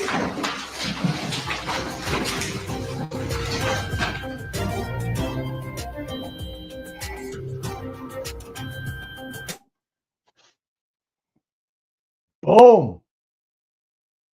So that was good news. We got get the fuck out of my phone. You're not going to see anything. Why are you asking for notes from 2023 interview from Gretchen Voss? You guys, this is a good day. Tom's really upset about the buffer zone. I mean, I know he probably needs to smoke a J and just chill out. But he's not gonna. Kelly, is he gonna make Yeah. it back? Is he gonna make it back in time? I don't think so. Probably not. He's probably inside the doctor's office now. He doesn't have his phone on. I think he thought it was going to be a full day. Yeah, I did too. I thought they were going to go to 4 o'clock, at least 3 o'clock. So that's probably, the main reason. But he would have been back, but I don't think he'll be back now. The court's or his appointment's at 1. So yeah, so he's inside the office now. Okay. Well, hey, you know what? Tom's not perfect. All right, people. He's just not perfect all the time. You got to take care of your health is your wealth, I guess, is right. If you don't have your health, if you don't have your health, you have nothing. But I thought it was a good day today, Kelly. I thought the defense got what they needed. I think David Yanetti's argument about the third-party culprit was beautiful. Piece of work. I totally agree.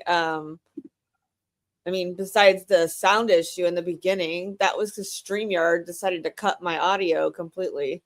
So I had to back out and then back in it's fine. Yeah. So yeah, I said, okay, someone just said give him 5 minutes. All right. Well, he's gonna jump back on. Maybe we'll see what happens. Give him 5 minutes. But yeah, so she's gonna rule on the buffer zone later on today. I get a feeling she's not gonna change it. After reading what I just read from the businesses or the statement from the other local businesses, it doesn't make sense. I don't remember anybody drinking alcohol. I don't remember anybody using this is made up shit. You know what I mean? Like please, if you don't want people using your bathrooms, just put a sign in the window. No public restroom, right? I mean, that's what people do. Exactly. Right? It's like an easy fix. Sorry, no public bathrooms. You just don't go in unless you're a patron. So easy. Oh, who's this? And they could easily. Hey, what's up, buddy? So how did it go? I missed the last. What happened? All right, so got lunch. No, they're done for the day. Huh, what? Yeah.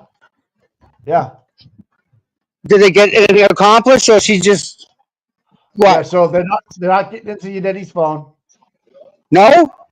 Nope. Okay, good deal. That's big, Mike. That's huge. Attorney-client privilege, bud. I know. So she stopped Alisi halfway through his dissertation, his argument, and said, no, we're not going to allow it. So you're all set. Sweet. That's a good win. Yeah, I know. Yep. I know. And she's gonna rule on the buffer zone tonight and third-party culprit tonight, I believe. I am so pissed about that, Mike. That is such not right lies. Nothing but lies. The buffers, the stuff they sent in. Oh, yeah, I know. Those accusations about all the people at the can't read stuff? No way, no how, never happened, Mike. Nope. I know. Nope. I believe you. Nope. I was just telling Kelly that they should have had, if you don't want us to use the bathroom, just put a no bathroom sign up. You know what I mean? Just don't even no patrons only kind of thing. Mike, we instructed everybody to go to the registry of deeds, didn't we? Yeah, you guys were all over it. You had Paul, Rita, yourself, Dina, it was like the most. It was a Mike. You could bring your son or daughter down to that standout and not have an issue, and you'd leave, and you'd be fed. Your kids would be fed. You'd have new friends, like nothing but good stuff. You know what I mean? Like the only one that was drinking was Paul O'Keefe, I guess. That's unacceptable. That's a flat out lie. Lie. Paul O'Keefe was, not the other Paul. No, it was a joke. Yeah.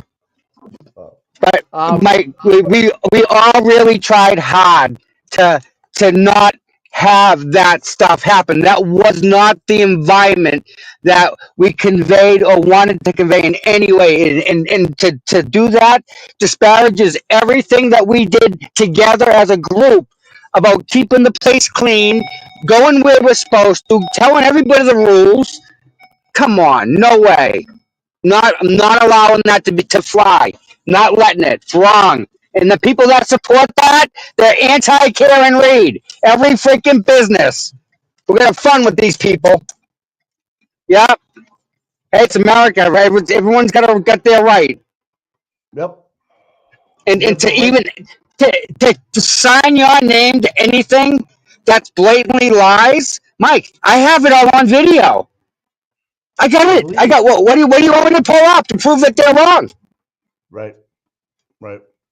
I don't know where these farmer people one day a week on Wednesday that they couldn't deal with this, they couldn't deal with this stuff and get more business is crazy to me.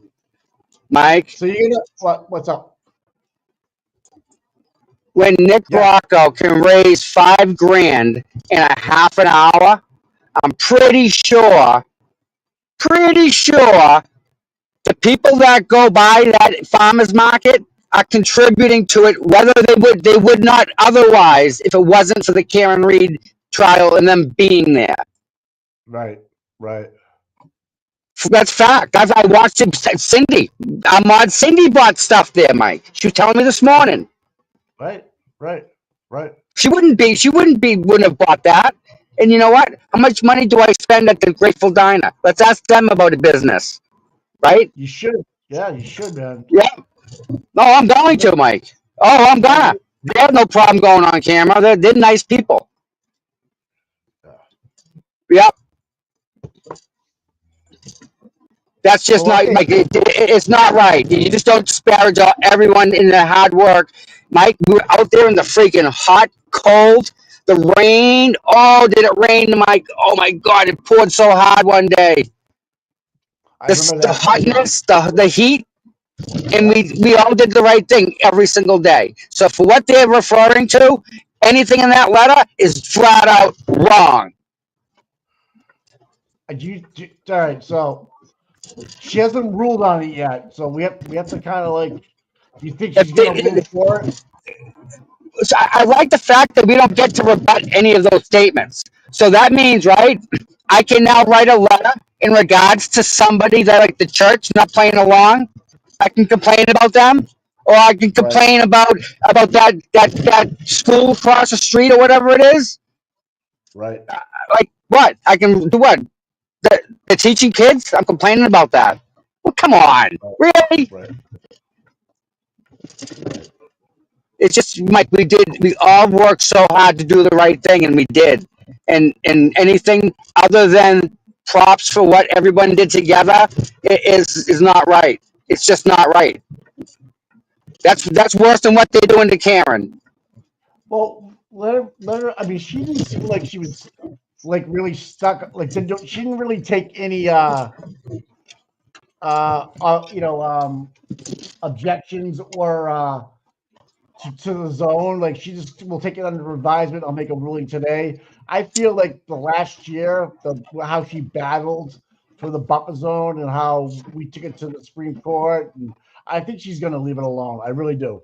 But I mean, that's just me. I could be completely wrong. Who knows? And it's funny they talk about the food deliveries. Mike, they order from Dedham House of Pizza every single freaking time. I get it, brother. I get it. But you know, a lot of money in pizza we've spent, Mike. A lot of money in pizza. That's all I gotta say. Yeah. I've seen the bills that people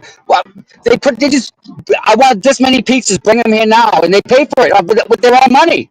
I've seen it many times. It's a lot of money. It's a big amount of money for what they order. So if Dedham House of Pizza uses Dedham Bank, we should let them know, right? Yeah. I don't know. You're right. Something. It's lost business for like one business, really. Otherwise, everybody else wins. You know? And it's funny because I didn't know nothing about Dedham House of Pizza until this lady said something to me and said, I know the owner. Just go in there and say hi to him. And I did. And I started talking to him and I got something to eat and it was great. And then everyone started going to Dedham House of Pizza. And now everybody goes there. And when we order, that's where we order from. So like it's it's contradicting what they're saying, actually putting on paper and portraying us to be. Again, we're not that mindless mob. I got video to prove it not to be true. Right. Right? I mean, yeah. It ain't right. It doesn't make sense because you had no arrests, you had nobody being hostile. All we did was spend money, and it was just like, what are we doing wrong? This is a public sidewalk, so fucking stuff it. Public stairs that we can't go near too. What's that? The public stairs that we're not allowed to go near either. I know. Can't go upstairs. Oh wow! So what about the third party thing, Mike? She's gonna rule on it tonight. Okay, no, all right. So we have more stuff coming then, don't we? Yep, we have court next Tuesday, and she's gonna rule on it tonight. Like the buffer zone, third party culprit, and the jury questionnaire. They get together, but it's you can tell that Team Reed versus Brennan, they don't like each other at all. So now it's a different level, right? Oh yeah, it's a whole different level. I mean, at least he get up there and goes, I don't appreciate the hyperbole coming from Hank Brennan. I was like, oh my God. Yeah, the gloves are off, dude. The gloves are off. Yeah. We've seen what happens when Elise's gloves come off. We've seen that one. He's fucking the man, dude. Yeah, so that guy can throw fists, huh? Yeah, so Dave's channel, I just said that too. The businesses don't want you using the bathroom. Just put a no bathroom sign up instead. You know what I mean? No one asked the church to use the bathroom because his registry of deeds was open earlier than anything, so everyone went there, dude. Sorry, try again. Registry of deeds, we used it. There's footage of that too. I believe it. What, inside the bathrooms? That's gross. Hank says everything. I have grave concern, or all this other shit he's gonna throw and make it sound more dreary and drab than it really is. It's crazy. These people that don't want you there for that one Wednesday a week to move the whole thing around is stupid. They're costing themselves money and they look foolish. The town of Dedham looks foolish. And then the last thing they say in that thing is that in that report is that the police were very helpful and we had no problems. So what the fuck are you complaining about that? Well, of course, everyone was getting paid time and a half. Of course they're gonna be happy. Right. They're all making money. Right. But it's just, and then now if you push them back, I don't even know. I haven't even looked at it, but where are you really gonna put everybody? What's gonna happen? Where are you gonna put up? So you're gonna jam everybody up, park them over here. You're gonna put the whole protest in a park and let them sit around. You're gonna really just open that park up to the protest. It'll be fucking crazy. You know what I mean? You're better off having. I hope there's parking inside. I hope we get. Right. No, we'll have to parking inside the field. Everyone can park inside the field, so we're protected. Otherwise, everyone keep crossing the street. You can't have that. We'll charge $10 a car. All the money goes to $10 a car. All the money goes to Karen. Bingo. I'm good with that. Yeah. Oh my God. Hope it doesn't rain the night before. Yeah, this Brennan's stretching, man. So the Commonwealth motion to compel communications between the defendant and the attorney unity stored within a defendant's cell phone data denied. I know, Kimberly, how dare they tell us where to stand? It's like this is complete government overreach. This is what we talk about. This is we don't that's why Aiden and Cameron are allegedly using Signal, or people use Signal because of exactly shit like this. We want to see your phone. Exactly. Yeah, we want to see your phone. Why? Because she said something. We don't want the government being able to do that at all. Even right or wrong, what you have in your phone, they have no right to it. You know what exactly. I mean? They have no right to it. That's. I congratulate Bounty Bear for just shutting down the whole thing and say that's absurd. I'm not going to even grant it. Motion denied. So yeah. I mean, Mike, that was like in every class they taught you that. I mean, you're going to deprive somebody of their civil rights. You better be right. You better be right.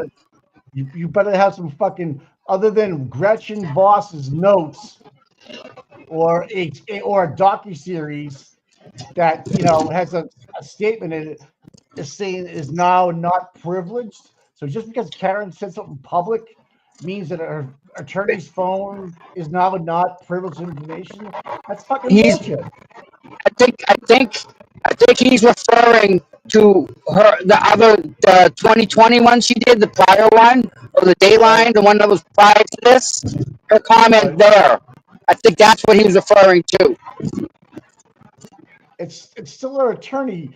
An attorney-client conversation is completely privileged. You cannot get into that. Mobsters used to go to their attorney's office and have meetings with other mobsters because they knew that no one could ever testify against them, that they had a meeting there because the lawyer. Give me $1. Right. Give me $1. Right. So, Mike, imagine having all your correspondence going to a lawyer's office. You imagine that. You just picked up what I was putting down, bro. Yep. Yeah. Yep. Man. That's yeah. Something going on, dude. Something doesn't smell right, man. Something doesn't smell right. Like if Brian Albert was in that office and received a phone call from, let's say, Jen McCabe to her lawyer, right? And then just gets on the phone with Brian. And Brian just gets on the phone with her. Yeah, but that third party triggers that freaking opening there.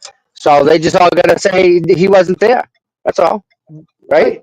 Well, even if he It's was simple. there, still attorney-client privilege. It doesn't matter. He's got a bit, it's weird. True. There's a way to get around it. Yeah. North Carolina. We argued this in front of the ACLU last year, and we lost. We came up and we had this buffer zone in front of us now. So, what are you doing? Are you heading home for the day? What are you doing? Yeah. I'm gonna just go get a pizza from Deanne's to bring it home. All right, man. You know Deanne's pizza? You had it. It's good, isn't it? It's good. Yeah, it's one of the best pizzas I've ever had. Yes. Yeah, you know it. I deserved it today, man. Wow. Everyone that's been with us, thank you so much. This has been like a great day. It's good. Good day. It's a good day. And hopefully she rules the right way, right? Yes. If we get the buffer zone, yes. Motion to dismiss. I don't see it happening because of what she's planning and doing and scheduling. If she was going to dismiss this thing, she would have done it and not done all this work already, in my opinion. Okay. My opinion. So that's just it's like a routine thing for her. She's not going to allow it. And then United's phone is already thrown out, which is good. And now the buffer zone. So we'll see. I'm sure we'll have a lot to talk about tomorrow morning, won't we? Sir, tomorrow morning, 9 o'clock, right? 9 a.m. All right. Do you want to talk a little bit more before I log off? You want me to get off, all right? All right, bud. I can shut it down. We're good. It's been a day. All right, man. I'll see you in the morning. Cool, brother. All right, chat. I love you guys. Talk to you later. Akker's in. Yes. Yes. Thank you. Good. We like them. Yeah. All right, guys. Sweet. You guys are awesome. All right. Bye-bye. All right, brother. Wow. Mike's come a long way. He's doing really good. I like Mike. He's the right guy. I knew it right away. With that said, thank you all. Thank you all for being here. Thank you all for watching. You're all just freaking awesome people. And we have a show tomorrow morning at 9 o'clock. If you get a second, just hit that thumbs up on the way out, like that. The chat's running. You guys, chat doesn't have a problem making comments, I like that the chat's active. We'll definitely see you all in the morning. And thank you all. Have a wonderful, super fabulous, absolutely wonderful day. And if you need anything, you can send me an email, cputom@gmail.com, and I can go from there. So, by the way, the people that have sent me emails, I just want to let you know that the emails that you sent, were extremely helpful. And where they went and what they happened is exactly what we were talking about. So I know you know what I'm talking about. So thank you for that email.